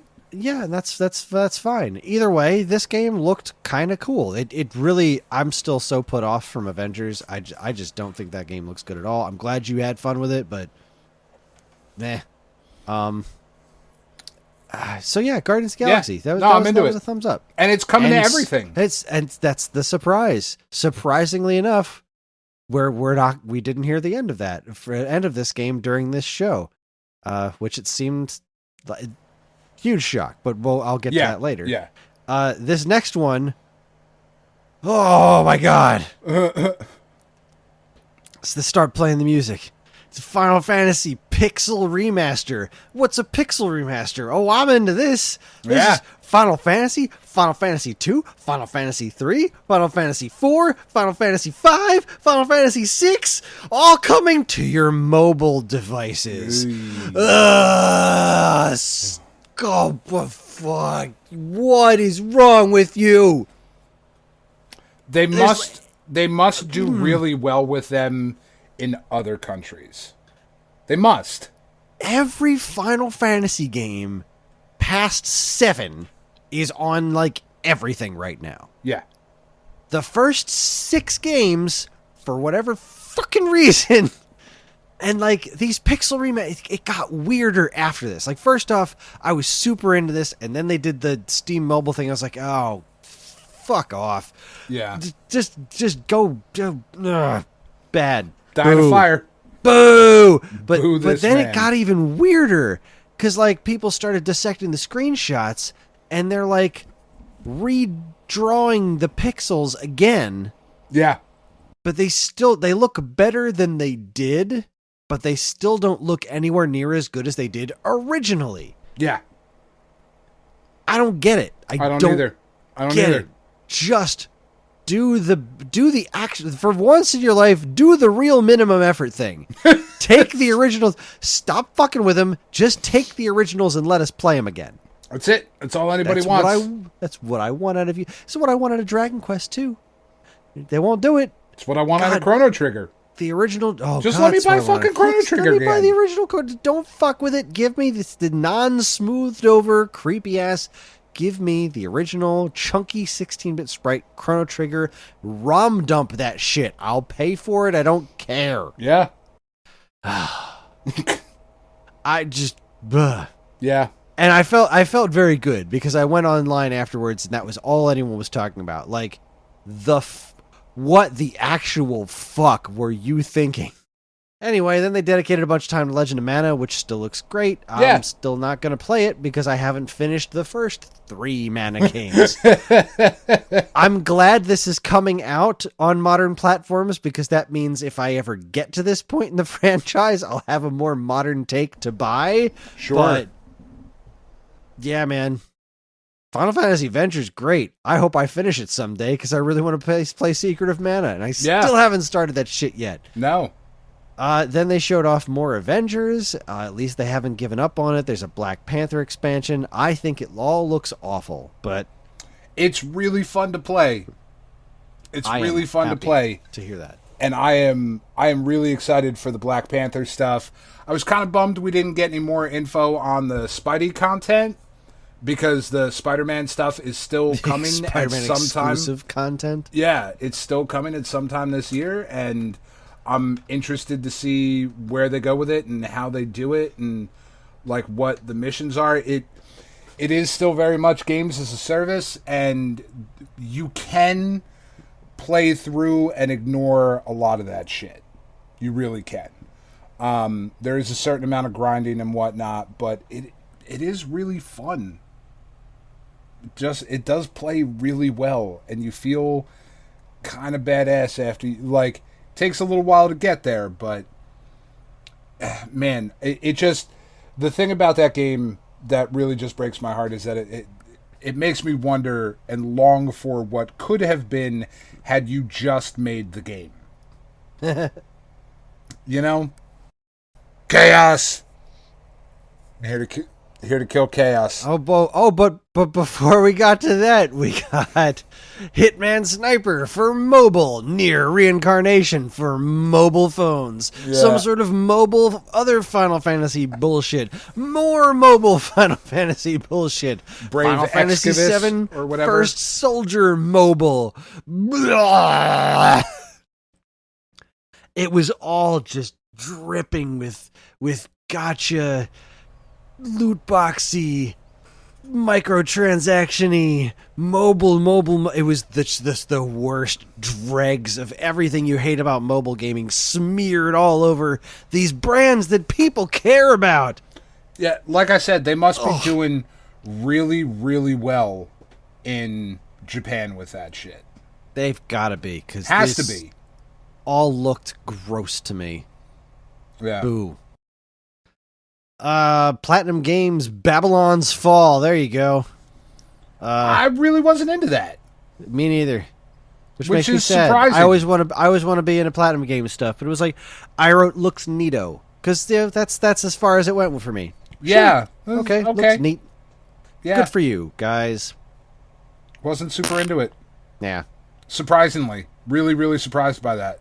Yeah. Usually that logo flashes and I'm like, I'm in. Up. Yeah. But yeah, no. Life is Strange: True Colors.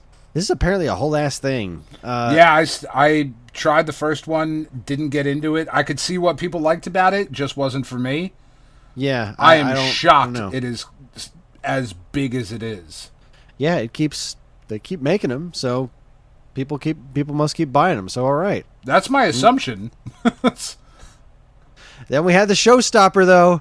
Koei Tecmo crossing up with Square, making Stranger of Paradise Final Fantasy Origin.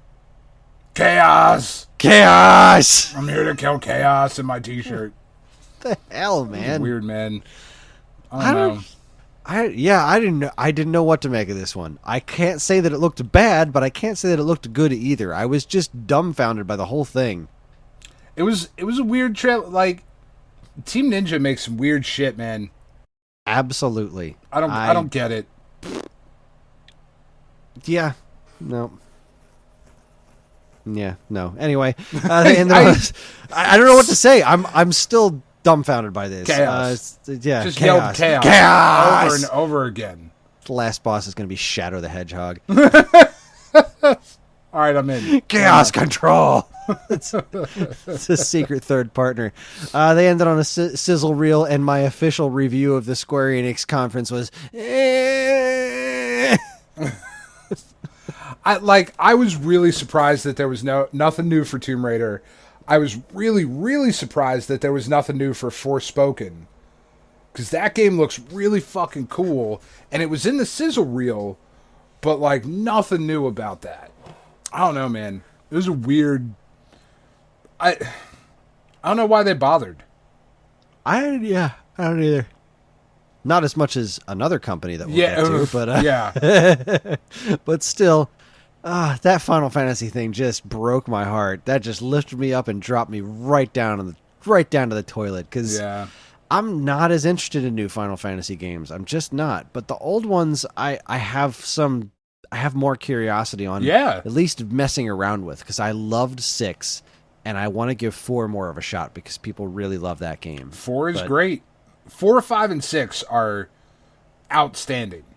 Outstanding games. Never even sniffed 5 because that was never really released in America until way later. So. Yeah. All right. The WB show was literally just Back for Blood, so we've already touched on that game. That was a surprising choice for them, though. I thought. Yeah, I mean, with all those DC games that they have in the pipeline. They didn't really hide that fact. They said it was the Back for Blood show up front. Yeah. I just didn't really. When I took my notes originally, I didn't know that that's what that was. So, hey, all right. Because you know what it was like they said it was the WB Back for Blood show, and I didn't know that was a game.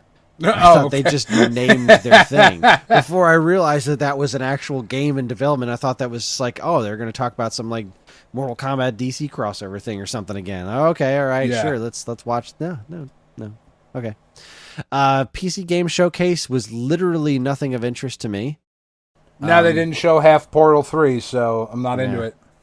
And then the Verizon Showcase. So much 5G. Oh, this was a work of art.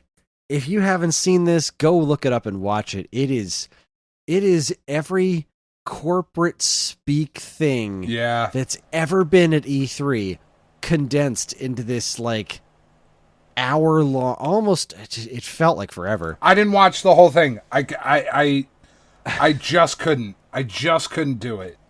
They had like this completely insincere dude like over like he was trying to talk to the gamers. And he kept saying, and I'm not exaggerating, they kept repeating 5G, next level, and what was the other one? Change the game. Change the game. This is really going to change the game. It was amazing. Utterly, they started off the thing being all like, all right, so we're Verizon, we're at E3, and like, what are we doing here at E3? This is the biggest game announcement thing. What could Verizon possibly have to announce? Only the biggest 5G network in history. And I literally busted up laughing. Sitting there in my living room, sitting down to lunch when this thing started, I just cracked my shit up. I was like, oh man, I am ready for this. And I just buckled in, and Mike was messaging me like, this is terrible. I'm like, I cannot look away. This is amazing. They brought in a football player to like... Who did not want to be there. Oh my God. He could not get off that stage to collect his paycheck fast enough. No. But he went out there and he said his lines and he said them with gusto. I believed that those were his words coming out of his mouth. what a fucking mess. And like they made a couple of nice announcements about like scholarships and stuff, but it was just like, it's Pride Month. Here is the bare minimum that we can do, and Verizon 5G, the gamers team. The gamers, next level, corporate. I mean, it was just the broiest fucking douchebag thing. It was so amazing. It was so, I felt, it made me feel like E3 was truly back. It's just, that's fair. But like, I gotta wonder, when you're sitting there putting that show together, is that legitimately what you think of gamers? Oh, without a doubt. Because you really missed the boat on that, man. This was put together by people that have no fucking clue who their audience really is. It's a weird, his bold strategy, Cotton. See if it pays off for him. Just amazing. And then we got, oh boy, and I kept, as I'm watching, I'm like, you better wrap this up because Intellivision's happening soon. And boy, did it ever. All right. You know that I'm rooting for this thing, right? Yeah. This is E3. This is not a morning show. This is not a time to get your... This is a program that... You're talking to the gamers. You're talking to actual people who play video games. That's who's watching this right now. They showed so very little of substance. They started up... They showed nothing. Tommy gets up there and he starts doing his thanking the ESA, and then he started puffing himself up super big. He's like, I'm responsible for parts of... He basically played himself up as being responsible for stuff like Metroid Prime, the same way that Coleco was trying to prop themselves up for being responsible for Donkey Kong. Yeah. Like, your name's in the credits? Okay. That stuff aside, I'm like, all right, you're spending a lot of time telling us about who you are. You have 10 minutes on the E3 stage to convince people who play video games, not your self-proclaimed target audience, right? That you're going for with this thing. This is your time to address the other people to see if you can convince them to get it. Again, hitting the playing together thing super hard, and they kept showing all these pictures that looked really like the controllers in the hands looked super photoshopped, which was weird. Yep. Because I'm pretty sure they were pictures of people holding the prototypes, but maybe they fucking weren't. I don't know. They looked really photoshopped. The controllers in the hands did not look like that's what those hands were supposed to be holding. That was weird to me. It was weird. He had been talking a lot of game about this cornhole thing, right? Yeah.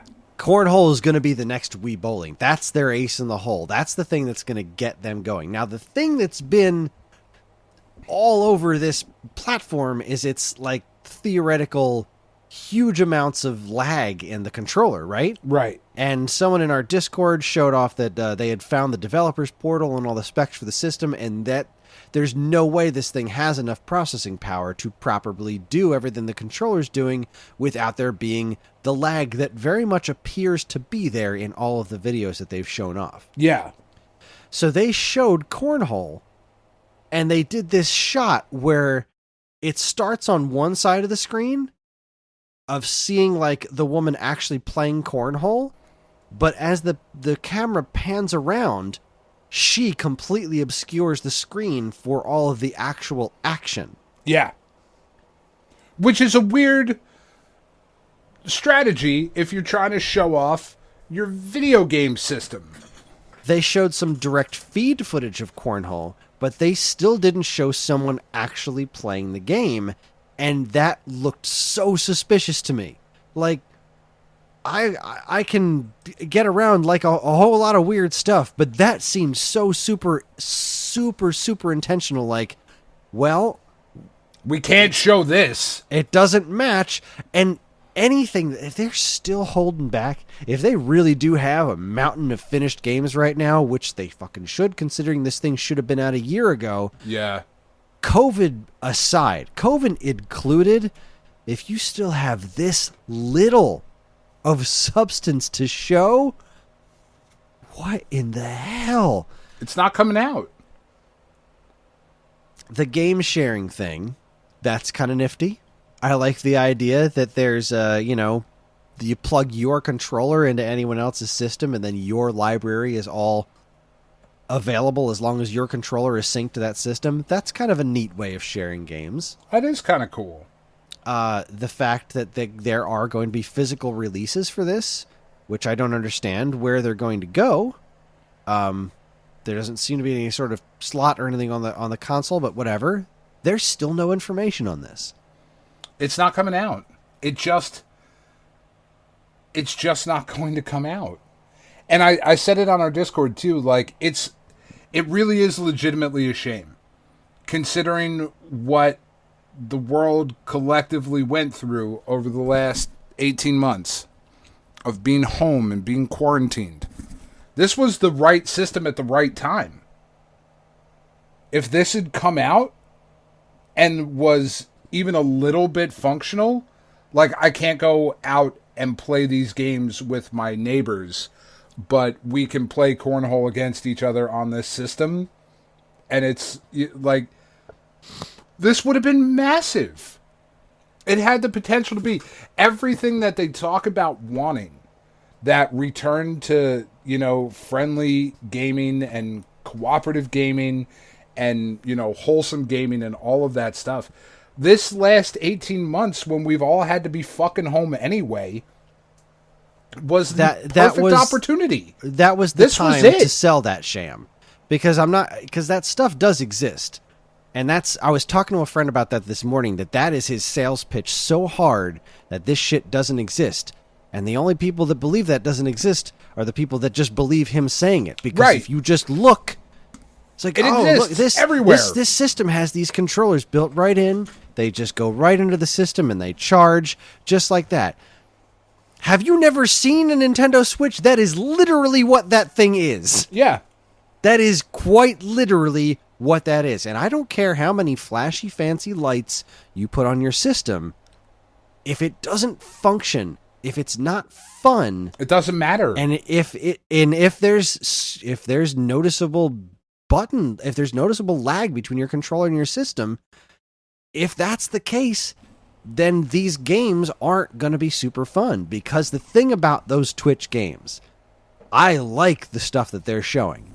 I'm not impressed with them visually from an art direction style, with the exception of Breakout, but I like the kind of games they're showing. I want a new Moon Patrol. I want a new Astro Smash. I think that stuff looks super cool.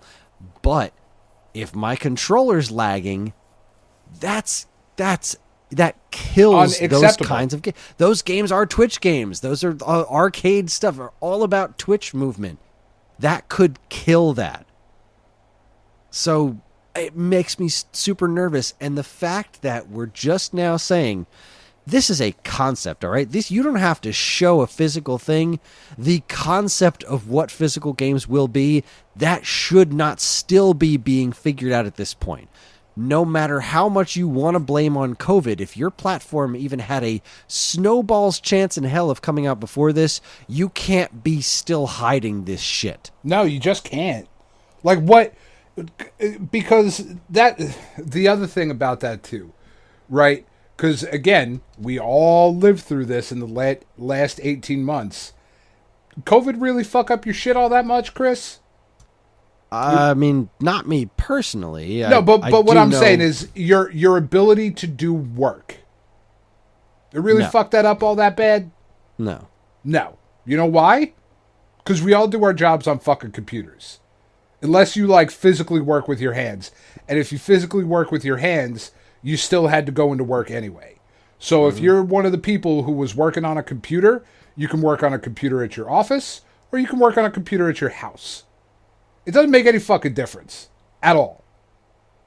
And I know that because I did my job from home for 18 months.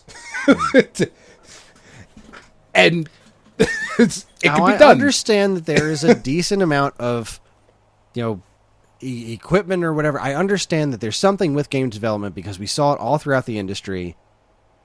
A lot of companies, they had to delay stuff because of COVID. I understand that there was a degree of that. Sure, but a delay. To this degree, that's not what we're... Yeah, this absurd. This is a system that was supposed to have been out in November of last year.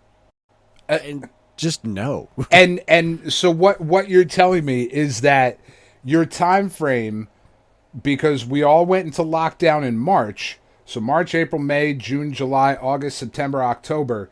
So you're telling me that 8 months delayed your system for a year and a half? And you don't know what your physical releases are going to look like? They have so little to show for it. And that's absurd. That's absurd. Look at what they showed during this thing. First off, the exclusive content, the all exclusive games has been officially changed to exclusive or include exclusive content. Yep. That's a big change. Then they mentioned Finnegan Fox as a new IP. That's not a new IP. That is a reskinned existing game. It's not an original game. It's not. You repainted a game that exists. Didn't change anything else about it except the visuals. And then everything looked really choppy. Yeah, looked bad. And I went back. It wasn't the stream. The very simple games that they're showing aren't running well. Maybe this was another attempt at Tommy trying to set up Pat the NES punk, or whoever the fuck he set up. It was all to get over on some internet trolls. That's all it was. That's why he showed up at E3, getting E3 to troll everybody. And then they were like, "We've got a new Earthworm Jim game in the works. Here's this picture of the key art that we released like a year ago." How do you not have anything to show for that? That's the one game. That's the one. That is the one you show here at E3. You show us the Earthworm Jim footage you already showed before. No, they showed that picture first level that was autographed by, and real big right in the front, the Doug Tenapel, who is like awful. Yeah, right? I mean, that guy's... Yeah. Yeah, look him up. They didn't show the damn game. They didn't show at E3 anything new. They showed and the stuff they did show had very little in the way of substance. I was supremely let down by this. I didn't expect them to come out and blow the doors off of E3 or anything. That was never going to happen. But Tommy should know better, as somebody who's got all the Guinness Book of World Records awards for knowing all that's doing somebody all this stuff. Who is responsible for Metroid Prime should know better. And this wasn't it, man. This was such a huge miss because all they had to do was show the controller working and show games. Earthworm Jim. That's what they needed to show, was games. That was it. That Breakout game's cool as shit, man. Throw that up there. Like, actually throw that up there and say, here, this is what this stage was for. Show the games that we have in development. Not concept. We look at all these people involved. We know what we're doing. We've been doing this for a long time. We're great. We're smart. We know games. We know gamers. We know what you want, and we're going to keep telling you that until you buy our system. But they didn't show us the goods. They didn't give us a reason to buy it other than just a bunch of reasons on paper to buy it. And I was so supremely disappointed in this because I wanted more from them. I want this to work, but it didn't. It's a fucking con at this point. We've spent enough time on this. it's just such a con. I don't That is what it feels. That is what it feels like, because I was talking to my friend earlier. I don't see a long-term plan for this. I see this as a system coming out that they're going to sell enough pre-orders on to make some money, and then they're going to drop it like it's hot. Mm-hmm. That's my guess now, and I hate feeling that cynical about this, but that's what this looks like to me. Anyway, we got to move on. Okay. Take-Two was just a keynote discussion. I didn't listen to it. I actually thought this was really cool. It seemed that way. It had. It seemed to be about some sort of topics that were. I heard good things about it, but I didn't watch it. Yeah, they addressed a lot of the lack of equity and diversity in video games, and they specifically talked about, which I thought was really, really important and really poignant.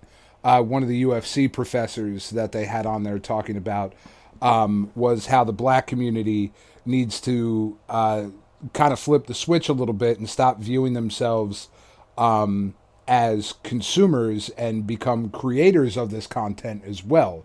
Because it's not like black kids and black people do not play video games, but they don't make them for the most part. You know what I mean? Like, not that there are no people of color making video games, but the percentages are just nowhere near what anyone would consider equitable. So what, they talked a lot about what can be done and what should be done and what they're trying to do to change some of that and to kind of shake up some of the status quo and get new voices in there to tell new stories, which is fucking awesome. I agree. That is fucking awesome. Good. I'm glad they did that. I mean, would it have been neat to see a new game from Take-Two? Sure, but who the hell cares? This was kind of more important, and I'm glad they did that. Yeah, you're going to buy Grand Theft Auto anyway. Next. Mythical Games was all about something called Blanco's Block Party. Okay. Yeah. That's cute. All right. Then we have the Indie Showcase. Life Slide was a paper airplane game. I thought looked kind of cool. Yeah, that was pretty cool. Let's see. Falling Frontier. Fallen Aces. That was a hand-drawn... the hand-drawn first-person shooter? I couldn't see tell if it looked awesome or terrible. It looks like they look like flat characters, kind of like the original Doom, but it was all like these hand-drawn animation cell-looking things. It was neat looking. Oh, that was kind of cool. Fallen Aces. That has my attention. Impulse Gear, Toy Soldiers, Moolander, a cow platformer. I like the idea, but I didn't think it looked very good. I like the name. It's a good name. There's Bark, a dog shoot 'em up. Dog 'em up? Dog 'em up, yeah. Tunguska, isometric horror shooter. My only note there was whatever. Neko Ghost Jump was a cat platformer. Didn't look special. Extra Galactica, pixel shooter looking thing. That looks really cool. Yeah, I missed most of this show. Following the Indie Showcase, which was pretty neat, we had Freedom Games, which is a new publisher, and the game that made me think of you was a game called To the Rescue, which is a dog rescue simulator. You don't need that; you do it in real life. That's right. Boil me down to my essence, Chris. What was weird about this is that it looked like a lot of games that reminded me of other games. There was a game called Koromon, a pixel RPG that looks very Pokemon. There was a game called Dark Deity that was very Fire Emblem. There was a game called One Lonely Outpost that looked very much like Stardew Valley. So, I mean, on one hand, I'm happy that this company is doing stuff that looks interesting. I just I respect them for trying. I just don't know how I feel about it being as derivative as it was. Sure, but solid C-. Put some stuff out there and make some money, and then take some risks, right? Yeah, I'm interested to see where this company goes. All right, let's. We still have a decent chunk to cover here. It's getting late, so let's blow through limited run games. Show was goofy as hell. It was. And I loved it. And it even had the whole thing in the beginning where they were trying to dig up a thing. I was like, what the hell is this? And I forgot about it until they called back to it at the very end. I was like, I like it. Good job. I see what you guys did there. No, they had some good stuff. They did. Let's see. Zombies Ate My Neighbors is coming to Switch, PS4, and like Sega Genesis and Super Nintendo are getting reissues too. That's pretty wild. That is pretty cool. Super Hot's getting physical on Switch. Double Dragon Kunio-kun bundle. River City Girls 0, River City Girls 2. So, if you're a fan of River City Girls, this is a good show for you. Those are apparently great. I got to check those out. Yeah, I do have to. I think there's only one so far. I think River City Girls, yeah. Yeah. I should check that out. Let's see. Shantae games are all coming to PS5. Which is great. These are all cool. Physical things, by the way, because this is limited run games. There's a Blood Rain 2D game by WayForward that I didn't know existed. It's but still you Blood have to Rain. have now? No, I don't. It's still Blood Rain. I'm out. Skatebird again. That's getting physical. Axiom Verge 2 getting a physical release. That's great. Yeah, that game cool. looks really good. There's a game called The Takeover, which was some sort of brawler for the Switch that looks super weird and wild. The music by Yuzo Koshiro. Like, okay. I never heard of that one before. Yeah. Dusk, Republic, Going Under, One Step from Eden, RWBY Grimm, Retromania Wrestling. What do you think of Retromania Wrestling? Is that a thing we've talked about before? We were trying to get the developers on, and then they were having some issues, and we just that's right. haven't been able to touch base with them yet. I would like to. I haven't played it yet. It looks fun. Yeah. Game looks neat. I didn't realize it had real wrestlers in it. That's kind of cool. Yeah, it's got fucking Warhorse. I'm in,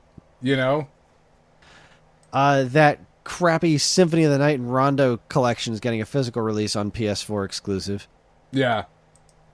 I'm saying crappy. They're still amazing games. It's just, I want the original ones. Just give me the original ones with the original voice acting. Thank you. That's all I want. Meanwhile, this was my favorite announcement. Rondo of Blood is getting for the first time ever, localized physical release for the Turbo Graphics CD. I cannot freaking believe that shit, man. Yeah, that's amazing. absurd.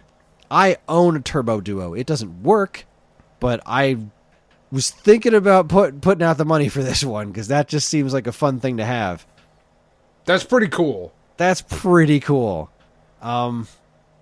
Let's see. The Contra collection is also going physical. No big surprise after the Castlevania one was. Right. And then Plumbers Don't Wear Ties. They do not. They got the rights to this game, and they are publishing it for Switch and PlayStation 4. I wanted to own this game for the hilarity on the 3DO, but since it was covered by Angry Video Game Nerd, the game is now obscenely expensive. Yeah, impossible. It's awful. The game is just trash. I have no interest in spending money on this. I think it's hilarious that it exists, and people are going to freaking buy it, which they shouldn't. No. This was a good show. It was a solid showing from Limited Run. It was well presented in a very confusing sort of way because they kept showing trailers for games of but this is just the game trailer. You're not showing us what you're releasing. Doing. Yeah. You're not showing what you're doing with them. You're just it's available now. Okay, but what are you doing with it? That's what I'm here for. That's what their Twitter feed was doing. The whole time you could then go and look at their Twitter feed and they're showing off all the pictures of the cool-ass stuff they're doing. Yeah. Which was a lot of cool-ass stuff. So, yay. Big old thumbs up, Limited Run. Keep doing what you're doing. Keep being weird. Okay. Capcom happened. This is the company I don't know why they were there. There's just no reason. There was nothing. They could have announced that Absolutely Resident nothing. Evil Village DLC was coming in a tweet. We saw a lot of Monster Hunter Stories 2, a lot of Monster Hunter Rise. We already know about the great Ace Attorney Chronicles. It looks great. There's a character called Herlock Sholmes. Yeah, I'm in. That's great. And then they talked about some esports stuff, and that was it. What the hell were you doing there? Why did you spend the money? It does not make any sense. The concept of this meeting could have been an email. Yeah, that was this show. Yep. What the hell? So dumb. Yeah, so dumb. Thumbs down. I didn't pay attention to what happened after our next one. Did you have anything else important to add about Capcom? And I can't. No, I just sat there when it was over and being like, what? What just happened? And why did it happen? Is that it? Seriously. No fucking way. That's it. And it was it. And it was it. And that was it. So apparently some stuff happened after Nintendo. I don't know what it was, and I don't care. Yeah, I didn't see anything after Nintendo. It was some light Namco Bandai thing, and something else. I don't know. Nothing of importance. Okay. Here's going into this. There was a lot of like, Nintendo, you got to save E3, right? Because there have been cool stuff. Microsoft had a solid show, but nothing was really exciting, you know? There was nothing that was in there of like, fuck, yes, E3 is back. Right, there was no of those showstopper moments. There was nothing like that up until this point. There was a lot of good stuff. There's a lot of quality. We just went through freaking all of it. Yeah.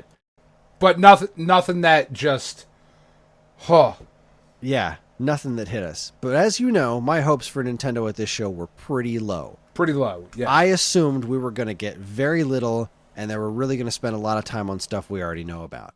And probably show some Breath of the Wild 2. What did we think? Breath of the Wild 2, some Splatoon 3 stuff. Yeah. Which they didn't even mention. Didn't even sniff it. So let's break this down piece by piece. Kazuya in Smash. Right? Kazuya, awesome. Is that the character? Yeah. He's Tekken guy to me. I wish they would have put Jin instead of him, because I know his name. Nah, Kazuya is super cool. At first I was like, okay, sure, why not? I'm not a Tekken guy, but yeah, having a Tekken representation in Smash is neat. Yeah, I'm into that. And then they showed his moveset, and again, it blew my mind, just like Terry. Like, they made him a Tekken. He has his Tekken moves in Smash. How is this going to freaking work? It looks really weird. I'm totally into it. Yeah, Kazuya's badass. That was great. And the trailer was great, too, when he tried to throw Kirby off the cliff and he just floated by in the background. That was great introduction. Yeah. Not floored, but it was like, okay, sure. What I love about this is that I had no idea it was coming. Like, I kind of assumed there'd be a Smash character. Thought maybe not, but yeah, it's probably time, and it's probably going to be a fucking Pokemon. And that's just going to keep that's going to set my expectations all the way down on the floor. But it wasn't. It was a totally new thing that's not already in Smash outside of some Mii costumes, so that got a thumbs up from me. I'm pleased as punch. Not over the roof, pleased as punch. Then they showed Life is Strange. I don't know why that's so funny to me. Not over the roof. You know, second floor, maybe. Yeah.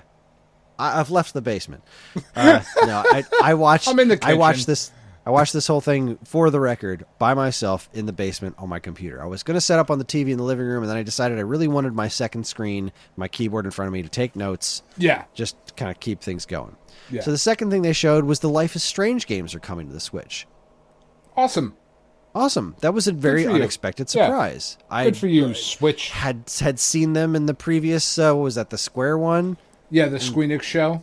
And I was like, okay, well, people seem to like these things, and that's great. No, well, they're coming to Switch. That's really cool. But the next one surprised the shit out of me. When they showed Guardians of the Galaxy was coming to the Switch, first off, why wasn't that mentioned when you showed off the game in the first place? Yeah. It seems kind of weird, because, like, it wasn't. It was, PlayStation and Xbox. But it seems to be coming, like, day and date. Yeah, that's great. That's weird and great, and it didn't look bad. No. It really didn't look bad. Like, the footage looked pretty damn solid. So, okay. There's only one, and we're going to get to it here in a minute, that I thought looked bad. I'm curious which one it is. Let's see. Worms Rumble? Nope, that wasn't it. Yeah, I mean... But yay, Worms. Well, yay, Worms. So we're doing pretty decent here, right? Yeah, that's not bad. I did not expect this level of surprise so far. And I've been surprised by the first three things, and I couldn't care less about Worms, but whatever. I like the old Worms games. The newer ones don't hold any interest for me. What was Dear Villagers? That looked kind of neat. I don't even fucking remember that one now. This one reminded me of Odin Sphere. Okay. Maybe, yeah. I think there was Astria Ascending. I don't know. That's not even close to Dear Villagers. No, Dear Villagers is the company that made it. Whatever. Looked neat. Then they showed off 2 Point Campus again. I'm like, I don't understand, but okay. I never understood The Sims either, though. So yeah. So it seems like it's a big deal to people. So thumbs up for you. And we're getting a new Monkey Ball game. Yeah, that's awesome. Yay, Banana Mania, like a new Monkey Ball, because we just had that remake pretty recently, and it didn't go over great. So I don't know. I got some high hopes for this. So it'd be pretty cool that if a new Monkey Ball came out and did well. Yeah. Then we got Mario Party Superstars, which this was a weird announcement. It took me a while to wrap my head around it. Thumbs down. It's Mario Party. It's Mario Party, yeah. I had a bit of a different reaction to it. And again, this took me some thought, and I didn't come around to this until after the presentation because of what happened next. But I'll talk about it now, so we don't have to come back to it later. So the whole time I'm like, oh, cool. So this is going to be DLC for Super Mario Party. But it's not. It's like it's 5 boards from the N64 games and like 100+ mini games from all throughout the series, all done in fancy schmancy Switch graphics. Yeah. Or whatever. It seems like this should have been DLC for Super Mario Party, and that was kind of a letdown to me. Like, oh, this is its own thing. It's weird that they want to sell a new game that seems like this should just be DLC. And then it occurred to me that probably the reason for this is correcting a problem that they created with Super Mario Party with its control scheme. Super Mario Party has sold like gangbusters. Right. But it doesn't work on Switch Lite. Right. Because it requires the Joy-Con. So which is a problem. They made a point in this thing about the fact that all the games use button controls. And then it dawned on me, I get it. If you included this as DLC in Super Mario Party, you'd still be selling people with Switch Lite consoles a game that they largely can't play. Right. But if you make it its own product, then it's usable on all systems. I get it. It stinks, but it's a way of... But I get it. And this is the right way to get around that. Unless you go back and redo chunks of Super Mario Party to allow for button controls. Which, I mean, maybe you should have done that. I don't know. But yeah, I get this at least. I understand the concept. And I pre-ordered this game. Really? Because it was free. Target this morning was relatively briefly doing a buy 2 get 1 free sale, and it included brand new games announced at the Nintendo Direct, which is pretty awesome. I will tell you which other ones I pre-ordered, but like there came time to pick a third one, and I was like, we've been playing a lot of Super Mario 3D World with the family, right? And there's been a degree of chaos to that with all 4 of us, including Ellie. And I'm like, you know what? I think this is the right scenario for Mario Party. I think this will be fun with the 4 of us. So I'm going to go with this one. All right, then. Okay. And then. This was it. This was the moment. And this is what drives me crazy because, yes, they did show Breath of the Wild 2, and it wasn't my highlight of the show. Not even close. No. This was so out of left field to me. I had no concept of this coming. I freaked out because they mentioned Metroid.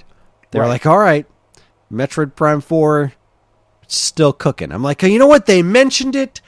I'm good. Thank you, Nintendo. Right. But then we have a new Metroid game we're going to show you. And I was like, a new Metroid game? Please don't be a fucking pinball game. What is this? Please don't fuck with me. So they showed the first instance of the trailer, and I'm like, oh my god, this looks good. Oh my god, this looks good. And then they showed Metroid 5, and I don't even know what sound I made. Usually when I'm watching these things, even when they're the crazy shit, I'm relatively quiet about it. I'm just freaking out in my mind. I'm like tears running down my face, but I'm freaking out relatively quietly. I could not keep my shit together. I lost my fucking mind at this. Metroid 5? Are you shitting me? And then they start showing all the shit, and I'm like, oh my god, this looks incredible. This looks incredible. This looks amazing. And then they dropped the biggest fucking bomb of them all. They named the game Metroid Dread. Holy shit. We're what, 15 years since that was announced? Fuck.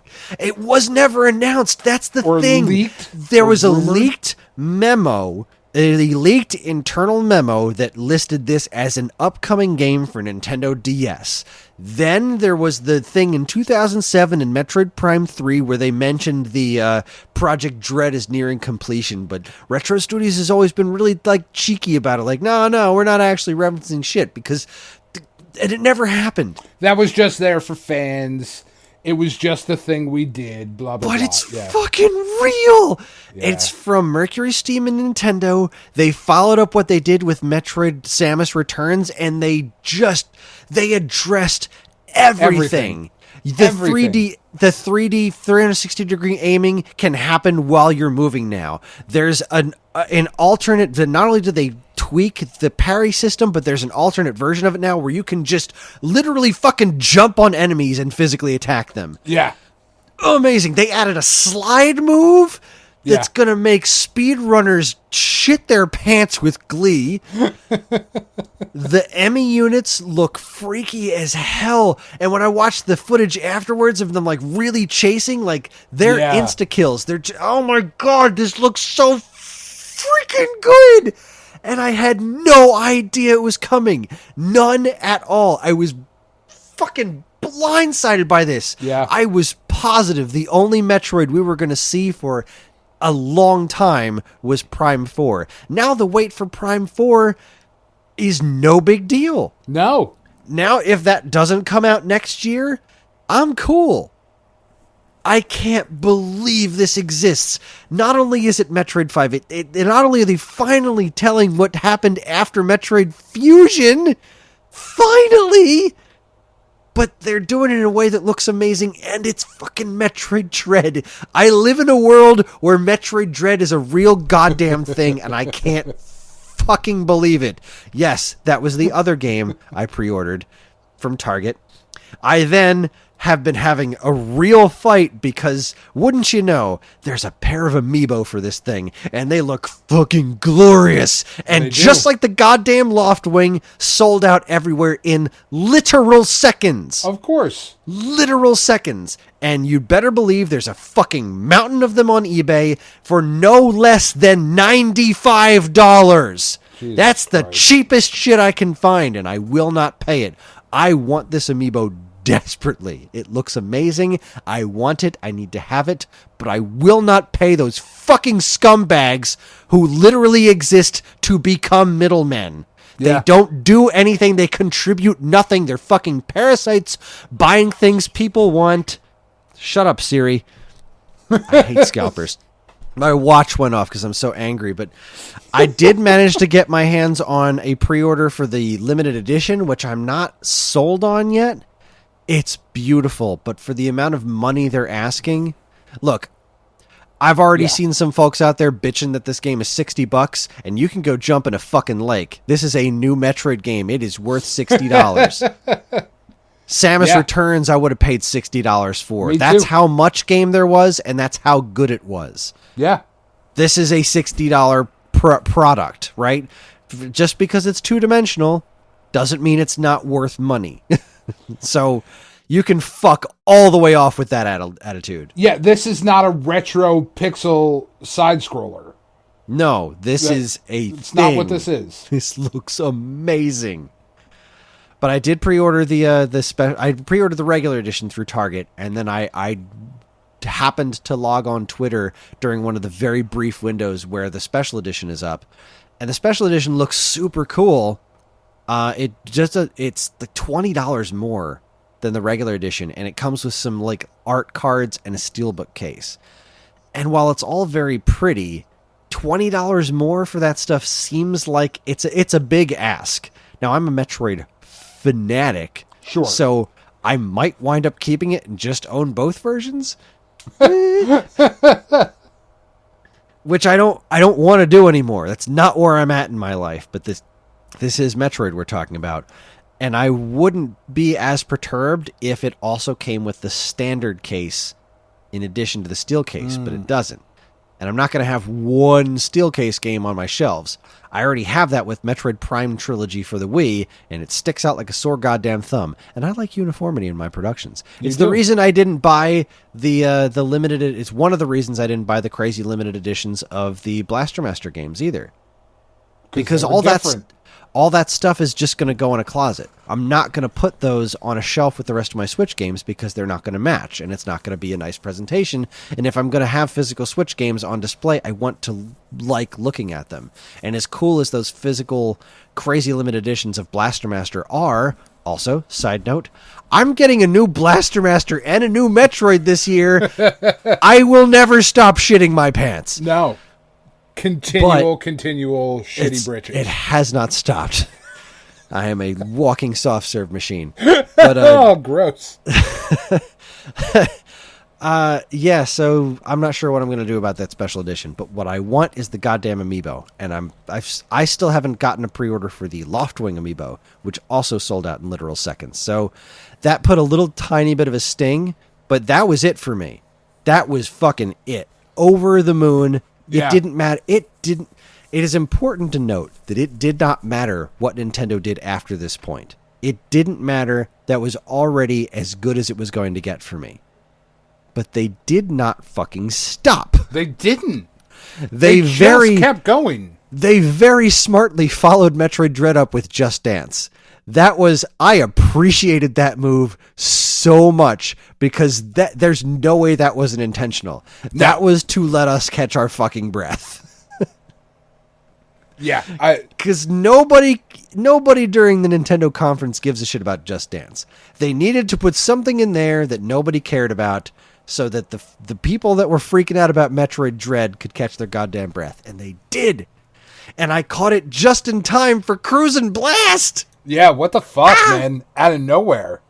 Oh my god, because this is the arcade only game, right? Yeah, it's super fun. And it's great. I've played that with my kids in the arcade a handful of times, and it's super fun. But it's like I looked into it, and it was very specifically, no, this is our thing. We do Raw Thrills. We do arcade only experiences, right? And they partnered with Nintendo for this game, and it's super fun to play. And I can't believe it's coming to Switch. That is a day one fucking buy for me. Yeah, that game no question. Great. Looked great. Yeah, that game's so stupid fun. It's driving through action movie set pieces. That's the whole game, and I love it. Yeah, that's awesome. That's so much fun. So that was a huge surprise. Then they followed it up with Dragon Ball Z Kakarot finally coming out on the Switch. Yeah. I'm itching. I'm itching over here. I'm like, oh boy, I kind of wanted to play that game, but I talked myself out of it. But now you're putting it on the Switch, and it looks really good, and I don't know what to do with myself. There's so much money to spend. Because I'm a Dragon Ball whore. It is true, but I haven't played and enjoyed a Dragon Ball game, I think, ever. I like the fighting games. I thought that's true. Fighter Z was very cool, but the like action adventure type things, the ones that go through the story, yeah, they haven't been great, and they've been cool. But I heard a lot of good things about this Kakarot game. I don't know. Then they showed Mario Golf, which again looks cool. I was happy to have another moment to just kind of like reflect on the fact that I now lived in a world where Metroid Dread is a real game. And Mario Golf still looks fucking great. It does look great. They got all these RPG elements into it. They're doing for this game what everyone was hoping they were going to do for Mario Tennis Aces, which was still good. It was still very good. It fell short of what everyone wanted it to be, which Mario Golf seems to be doing exactly what everyone wanted it to be. And then they announced that it's going to get some free follow-up DLC. Free follow-up DLC. Huzzah! Yeah. That's awesome. Yeah. Big thumbs up. So, yeah, I'm riding high. We got more Monster Hunter stories, too. Like, okay, stop it with this fucking game already. But then there was another surprise announcement. WarioWare is back. And it looks awesome. And it looks great. There's a really cool twist on it, being like, now you're little characters performing the microgame actions. It looks great. looks. It's going to be a blast. It's more WarioWare, and like obviously, a lot of people figured this was coming because that survey that went out, where they were asking people, would you pay $50 for a new Wario, for the new entry in the WarioWare series? Like, what the fuck are you talking about, Nintendo? I mean, would I? But I just figured it was. Am I going to have to? I dared not to dream. I figured, no, this is a theoretical thing that they're doing. They just want to throw this out there. They're just taking the temperature of the room. Exactly. And no, they got a new WarioWare game coming out this year. Fucking A. Yeah. Awesome. Those games are so fun. Pour it on. And you know what? That was not the other game I pre-ordered. It was available as part of that sale. Yeah. But I actually went with another one. And I think you're going to be happy with which one I chose. Oh. Anyway, moving forward, WarioWare, another big surprise. Like, I'm ready to do a cartwheel here. I can't do a cartwheel, but that was that. I don't know if I can anymore. I've never been able to. Even when I was young and somewhat thin and like could do things like play hockey, like I could never pull off a cartwheel. I just didn't. Nope. I don't have the equilibrium for it. But whatever. Cartwheels, backflips, nip ups, the whole thing. Shin Megami Tensei 5? Yeah. I mean, sure, it looks nice. Whatever. Big stinky deal, though. Yeah, it's a big stinky deal. I thought it looked really cool, and then a couple of my friends were like, "Man, that game looked like butt." I'm like, "Fuck, you talking about?" Then I went back and looked at it because they kept going on and on about like how it looked bad, and then I looked back and I was like, "I'm not seeing what you're seeing." Like, I think it looks really good, but maybe I'm just not. Looking at the right stuff. There's only only one game I thought looked like butt. We're not there yet. We're not there yet. Interesting. All right. Danganronpa coming to Switch. That's a big hairy deal. Yeah, no, that's awesome. Yeah. My niece is super into this stuff. Yeah, Katie's super into it too. I think Katie and your niece need to hang out. They sound like I think so too. Best friends. We every time you talk about her, I'm like, yeah, her and Ashley seem to be very similar human beings. That's cool. Yeah. So yeah, I mean, again, this isn't my bag, but I'm really happy that this is coming because this seems like a really good fit for that particular game. I know it's got a bit of a weird fandom out there too, but then again, what anime-based thing doesn't? So I was going to say at this point. At this point. Yeah. Let's see. Fatal Frame Maiden of the Black Water is getting ported to the Switch. That I am super excited about. I love those games. This was a Japan-only Wii U game. Yeah. I'm thrilled that this is finally getting an official localization. And you know what? I'm gonna call bullshit on the people complaining about this being just another port. This game never came out in America. Yeah, so no, that doesn't really apply in this case. That's a different animal. You want to bitch about this being a port? You can only do that if you live in Japan and have a Japanese Wii U and imported this game. Yeah, those are the only ways you get to bitch about this one. Yeah. I think that's wonderful that this game is getting another shot because the Fatal Frame series is super not for me, but I think it's really neat and I want to see it reach a larger audience, which, here we are. Yeah. Doom Eternal's getting some DLC, Tony Hawk 1 and 2. That's the one. Really? Oh my God, it looked terrible. No, it looked fine. No. I mean, it doesn't look as good as the other ones, obviously. It looked bad. I thought that one looked like that was the only game. You are way more into this than I am, so you're going to see this differently than I do, no matter what. It just looked like a Tony Hawk game to me. So when I saw that rolling across the screen, I was like, "Ooh, no, no." And like, if you haven't played it, you should get it and play it because it doesn't really much matter how it looks. Right, that is much more a game about how it plays, and it's super fucking fun to play. And they did a wonderful, wonderful job on those remasters, or remakes, or whatever. But it looked like buns, and I wasn't super happy about it. I don't understand. I'm watching a gameplay video of it running on Switch right now.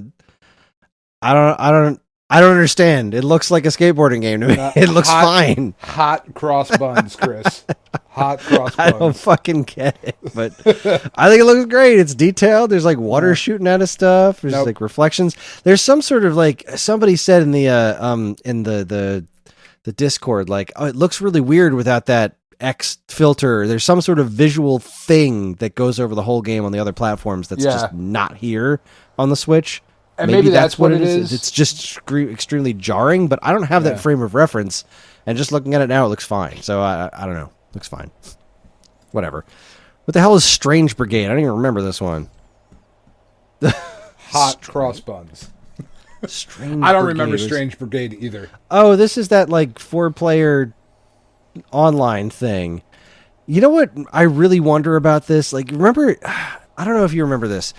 On the Wii U, there was this like weird 4-player tomb raiding game that came out only online for Wii U. What the hell is that called? Do not remember Lost that at all. Reavers. Okay. The name sounds familiar. I do not remember the game at all, though. This was an online-only thing. I am certain nobody played this thing. But the whole time I'm watching this Strange Brigade trailer, I'm thinking of this Lost Reavers game. And I wonder if it has anything to do with it. Like, I wonder if this is some weird reinvention of this game, because it looks like it's got something in common with it. But I just can't... Some similar DNA?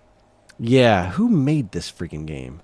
Lost Reavers was by... Nope, that's just a link to a YouTube channel. Oh, it was Bandai Namco. All right, so who made Strange Brigade? Strange Brigade is a video game by Rebellion Developments. No information on this. Oh, it's from 2018. Oh, this has been on everything, apparently. Let's see. This released on Windows, PS4, and Xbox One in 2018. Released on Stadia in 2020. And now it's coming to Switch. Weird. Anyway, Mario plus Rabbids 2 got same trailer, same basic principle. Looks neat. Oh, we already talked about that. Then they dropped another freaking bomb. Advance Wars is being remade. Yes. Advance Wars 1 and 2. And did you see what was announced later? Who's remaking it? WayForward. WayForward's making. Yes. I never got into this franchise, and I always wanted to. Couldn't be happier. And that's the other game I pre-ordered. That makes me very, very happy. They're so good. I have made the decision. They look so good. They're so good. So into this. I can't believe they're bringing Advance Wars back, and like that WayForward's doing it. That they realized there was an audience for this, and so what's the company that makes these damn games? Yes, Camelot. Not Camelot. Who makes? Not Camelot. This is driving me crazy. I can't believe I can't think of it. Advance Wars. Intelligent Systems. Yeah, there you go. They're balls deep in Fire Emblem stuff, right? Like because that's become a big money maker. So like, well then let somebody else do it. So they're letting WayForward remake the first 2 games. This is another thing people are bitching about being a $60 game. All right, first off, 1, fuck you. 2, it's 2 Advance Wars games. Yeah. So you want to go back and price them out at $30 a pop like they were when they launched on the Game Boy Advance. But also, this is another one of those things that you look at and say, okay, you want to bitch about this being yet another port or yet another remake. Like, this is not a port. This is a full ground-up remake of two Advance Wars games, and this is an attempt at relaunching a brand. Yeah. Advance Wars hasn't been around in a long time. And this is the right way to do this. Get people excited. Get them into this world, into these characters. 100% the right way to do this. Like, they're doing this with Metroid right now. And I think this was absolutely the right move with Metroid Dread. I think that's a great way of doing this, of introducing people to 2D Metroid through another avenue. And because the way they're saying the game is set up in a way that will make sense and be fun to play even if you're new to the franchise. I also love this approach for Advance Wars of like, they could make a new one, but those old ones exist and they're really good from what I've come to understand. I think a ground-up remake is the right thing, and it looks so good. Yeah. God, it looks good. I could not have been any happier when I saw that. as soon as the orange star popped up across on my screen, and I was like, oh shit! Like, I was so fucking excited. I honestly can't believe it. I honestly can't believe that we had gotten this far, and we have gotten the surprise of Square putting an IDOS like Guardians of the Galaxy full-on thing on the Switch. That's pretty cool. Monkey Ball, that's pretty cool. The fucking Metroid, though. The cruising... Huge. Cruising. Huge. Cruising. We haven't seen that brand outside of an arcade in a long time. Absolutely huge. Mario Golf being the game that everyone wants it to be. WarioWare coming back. Fatal Frame getting another shot. Fucking Advance Wars. Like, really, Nintendo pulling out the stops here. And then they're like, all right, we've got this last thing is going to be our last announcement. I'm like, okay, what do you got for me? You got Hyrule Warriors DLC. I'm like, you fucking liars. There's more than this. Yeah. But as they're showing it, they're showing that you get to play as a fucking Guardian. And I'm like, all right, you got me. I got to finish this game because I want to play as a Guardian. That looks hilarious. That looks fun. I'm in. That game runs like butt, and I don't care. The game's fun. Even in the fancy trailer, like, well, that looks like a goddamn slideshow. You need to do better. But you kind of don't, because this is stupid fun. So, yeah, sign me up. They showed more Skyward Sword, because they had to. And this was kind of a double-edged thing here. I have some theories about what's going on here. All right, so with Skyward Sword, they were pretty upfront saying, and if you, or in handheld mode with button controls, right? Right. It seems very much like button controls are only limited to when you're playing in handheld mode, which I think would be a goddamn tragedy. I do too.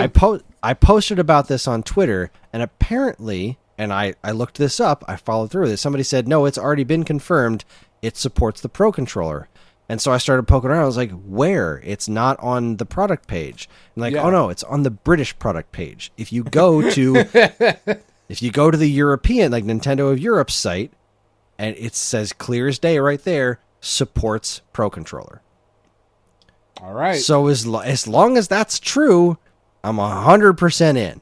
If I have to play this again with motion controls, there's a decent chance I will not buy it straight away. Right. Because it wasn't part of the sale. I was like, oh, get me the Skyward Sword. There's my third game. Oh, it's not part of the sale. Bummer. But look, it's a Zelda game, but if it's to be played with motion controls, the motion controls in Wii Motion Plus are better than the ones in, or at least in my experience, they are more responsive than the ones in the Joy-Cons. So if I'm going to replay this game, I'll probably just suck up the SD visuals and do it on my Wii U, which means I'm probably not going to replay this game. Right, which means you're just not going to. I really enjoyed playing it with motion controls the first time. I thought it was great, but I don't ever want to do it again. I have no interest in playing a game like that again. It was a neat experience while I had it, but I just don't want to do it anymore. We're past that. Yeah. I want to play this game the way that they're showing with the motion control, with the analog stick controls. Yeah. For the sword. That looks great to me. That's how I want to play this game. But if I have to do it in handheld mode only, that's not what I want. I want to see this game in high definition, all cleaned up and 60 frames per second, and I want to do it from the comfort of my couch without waving my hands around. And I'm fucking lazy. Let me do it the way I want. So I got my fingers crossed that the European site is 100% correct and that it supports Pro Controller. Because if this is another one of those situations like Pokemon Let's Go, where the only way to play it with button controls is in handheld mode, I'm going to be pretty pissed off about it. Yeah. And a lot of other people are too. Like, yeah. Rightfully so. Rightfully so. Now, I don't know why they haven't just come out and clarified that yet. They fucking should, because there's a lot of unhappy people out there. People are already upset about this game existing, which is fucking stupid, because people have been begging for this for years. Begging. You gotta make Skyward Sword HD. You did Twilight Princess, you did Wind Waker, you got it. Skyward Sword's next. It's gotta happen. It's gotta happen. They announced it. Who wants to play this game? Shut all the way up. just stop. Fuck off. There's just no pleasing some people. But anyway, then they went they went to the celebrating the Zelda 35th anniversary, and I'm officially over this because it really is silly to expect every 5 years them to throw some sort of giant party. Yeah. Right?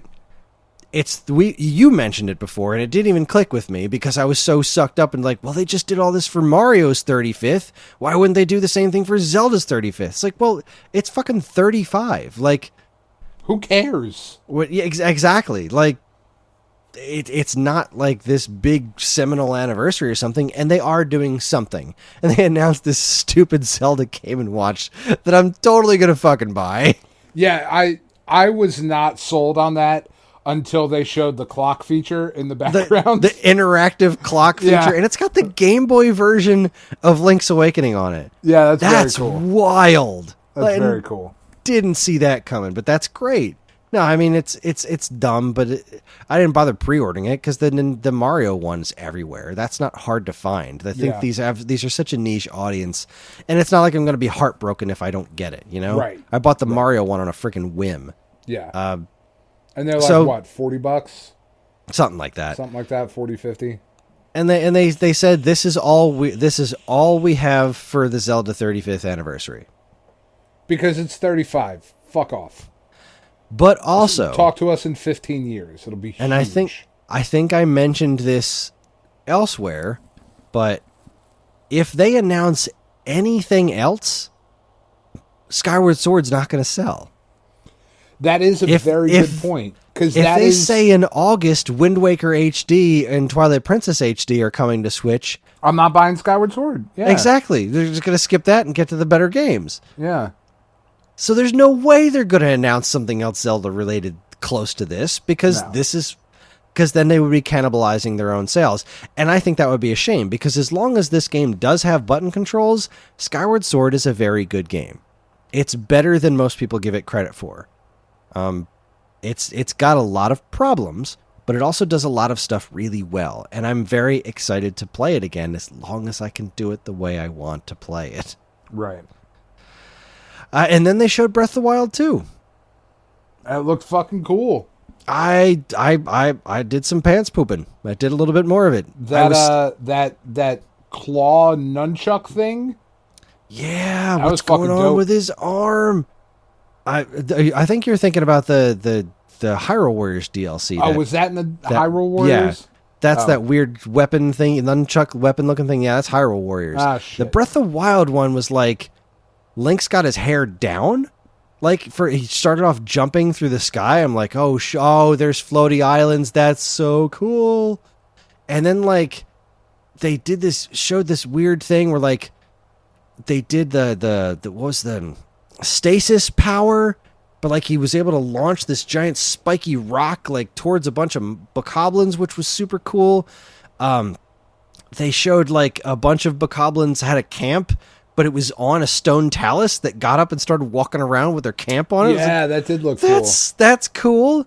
But then they showed the weird, there's something infects Link's arm, so he's getting some sort of crazy arm abilities built in. They showed some weird flamethrower looking thing later in the trailer. Yeah. So that's going to be a neat new thing. That I'm hoping that has something to do with everyone's complaint about weapons breaking, right? Even though it didn't bother me that much, it still bugged me a little.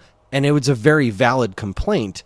So I'm hoping that means they're going to address it. They showed a couple of areas that look like they could be entrances to dungeons, which was another big complaint with the game. So that would be very cool to see. I would love to see some more proper dungeons in this game. But then they did the weird water thing where he turned into a liquid and came up through the bottom of that cliff. Yeah, that was weird. That was weird. And I'm so into it. All in all, it didn't have the wow factor, right? Because it still looks like Breath of the Wild. Sure. Which I'm not upset about. You kind of want it to, right? Because it doesn't seem like they're taking the Majora's Mask approach, where they just went full on and here's this whole other weird fucking thing. Yeah, no, this is a direct sequel. Yeah, which is weird because that's not something that happens in Zelda games. No. This is a direct follow-up. That is cool as shit to me. And I loved Breath of the Wild so much. I'm so fucking sold on this game. You never mentioned it Yeah, on the show. Yeah, I know. I was pretty quiet about it. You were. We didn't talk about it very much. But man, they gave us more Breath of the Wild 2 info, and it was second place for me. Yeah. In my wildest dreams. This was a huge, huge show for Nintendo. Absolutely. So much bigger than I could have imagined. So much better than I could have imagined. And if you think about it, what's crazy is that this show was massive. And, like, I think, like, this won E3. You know what I mean? Like, for me personally, without a doubt. For what it's worth, I think that this won E3 as well. They didn't show anything for Splatoon. They didn't show anything Pokemon related at all, which is crazy, right? For a Nintendo E3 show to not have anything. They didn't even mention Pokemon. Yeah, I mean, usually they do a little crazy. tiny something. And because, we know that those other remakes are coming out this year. Yeah, and there's going to be a Pokemon Direct. There always is. There's usually not the focus at the E3. Because, but to not even mention it. Exactly. That was weird. Because they didn't have the fucking time. No. Look at all the stuff that they did. It's a fucking jam-packed show, man. Metroid and Advance Wars. Like, 100% in. 100% in. I mean, stop. I can only get so erect. Would I have loved to see Kid Icarus and Punch-Out? Of course I would. Oh, of course. But I could not have possibly realistically asked for a better show. No, I just you really couldn't have. That Metroid Dread announcement, I lost my goddamn mind. Just lost it. It just looks so good. It does. It looks like everything I could have wanted. Because, you know, it's never a sure thing that you're going to get a new 2D game on your brand new system like this. There's just never a sure thing. And you know what? What also kind of really makes me laugh is, like, the leakers were all wrong. Oh, they always are. Switch Pro did not get announced. There is no 3D Donkey Kong game. That's just sitting there right next to the 3D Kirby game and the Star Fox Grand Prix from a couple of years ago. Which they'll get to. And now that Metroid Dread has come out, like, all that stuff's on the table. Right? My first thought was like, okay, are we going to get Chrono Break? At some point, right? At some point, who knows? I was amazed. And I understand that there are some people out there that were really pissed off about it because, like, oh, it's just a bunch of ports and remakes. Where was Bayonetta 3, huh? Like, well, you know what? Not everybody's going to get everything. If you try to look at this outside of the realm of, well, what did I get? If you just look at this based on what did they show and the diversity of what they showed, I just feel like this is a real solid show right here. Outstanding. Nailed it.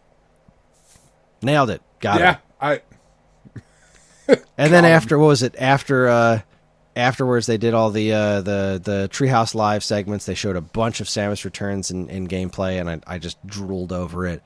They showed a bunch more of the RPG elements and the Mario Golf. And then there was like a super secret one all the way at the very end. They showed off some more No More Heroes 3. Yeah, dude, like, what a great show. Great show. And, like, man, Switch has got a good year ahead of them. It like, does. The rest of this year is looking stacked, and I am all for it. But that was E3 2021, huh? Yeah, like, and the fucking craziest thing about it, right, is that even so we've been recording for 17 hours. For almost 3 hours now. Oh my god, it's been almost 3 hours. Yeah, we've been recording for almost 3 hours. It's 11:30. I've been trying to go fast too. I know, you really have. Even with all of that, we probably still could have skipped E3 this year. Like there really wasn't anything like so crazy that couldn't have been handled. Like, I think it really showed over the last couple of years, like, now you could really just do this on your own. You know, like, I mean, I love E3. Don't get me wrong. I do. I love it. But, like, I don't know. It was weird watching this show and seeing things like Capcom get up there and be like, well, why did you fucking do that? You could have done nothing. Yeah. That would have been fine. You could have just skipped it at that point. That would have been the right thing to do. That would have been great. It's like Sony skipping it. You know what I mean? Like, fucking Ratchet and Clank just came out. Horizon is coming out later this year. What else do you want us to tell you? Like, you know what I mean? You still can't get one. Like, it is what it is.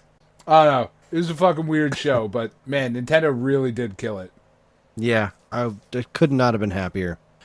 Well done. And I really had a lot of fun. Kind of, it felt very music festival to me. Like, kind of like jumping from thing to thing. Like, all right, when's this one? When are these guys showing up? When are they doing things? Yeah, I thought that was pretty neat. I really enjoyed it. I do wish there were more. I always want those more big things, you know, like that Nintendo dropped those bombs that just made me freak out. Like the Metroid one was amazing, but then on top of that, you get Advance Wars and WarioWare back, and Cruisin' back, and Breath of the Wild footage. Like those were just really wowing moments, and nobody else really had that, which really kind of bugged me. Like, yes, from an overall substance standpoint, Microsoft had a very solid show, and the fact that so much stuff is coming to Game Pass is out of control. They had a really solid show, but they didn't hit me with that wow factor. Did it have any of those like jaw on the floor moments? Yeah, it just didn't. I don't know if it did. Like I don't think it did. But I don't 100% know because I'm not invested in the Xbox Microsoft kind of fandom. But I don't think there was anything comparable. Like same thing last year when Sony at the end of their presentation and one of their fucking things dropped the Assassin's Creed Valhalla or Ragnarok trailer. Like, and it was just the fucking title, or Assassin's Creed, God of War. And I was going to say. Oh, sorry, I'm looking at my fucking list on screen still. And we've been recording for 3 hours. When they did God of War Ragnarok, and it was like, oh shit! Oh my god, right? Like that huge kind of mic drop kind of moment, you know? I don't know. That appeared to be missing from everybody else other than Nintendo. Like, I really honestly feel that the Metroid Dread announcement kind of gets put into that pantheon of big E3 moments of, like, the Final Fantasy VII Remake trailer hitting. The Twilight Princess. The Twilight reveal. Princess, the $2.99. That guy. You know what I mean? Just these big, iconic E3 moments. Metroid Dread, that's huge. That one is going to sit with me forever. I can't believe the reaction that got out of me. Like, yeah. I lost my fucking... Karen was watching this upstairs because she wanted to not have to listen to me re-explain everything to her. That's like, funny. She heard me just making crazy-ass noises in the basement. Like, she could hear me anywhere in the house. That's how loud I was. Yeah. Yeah, man. It was a good show.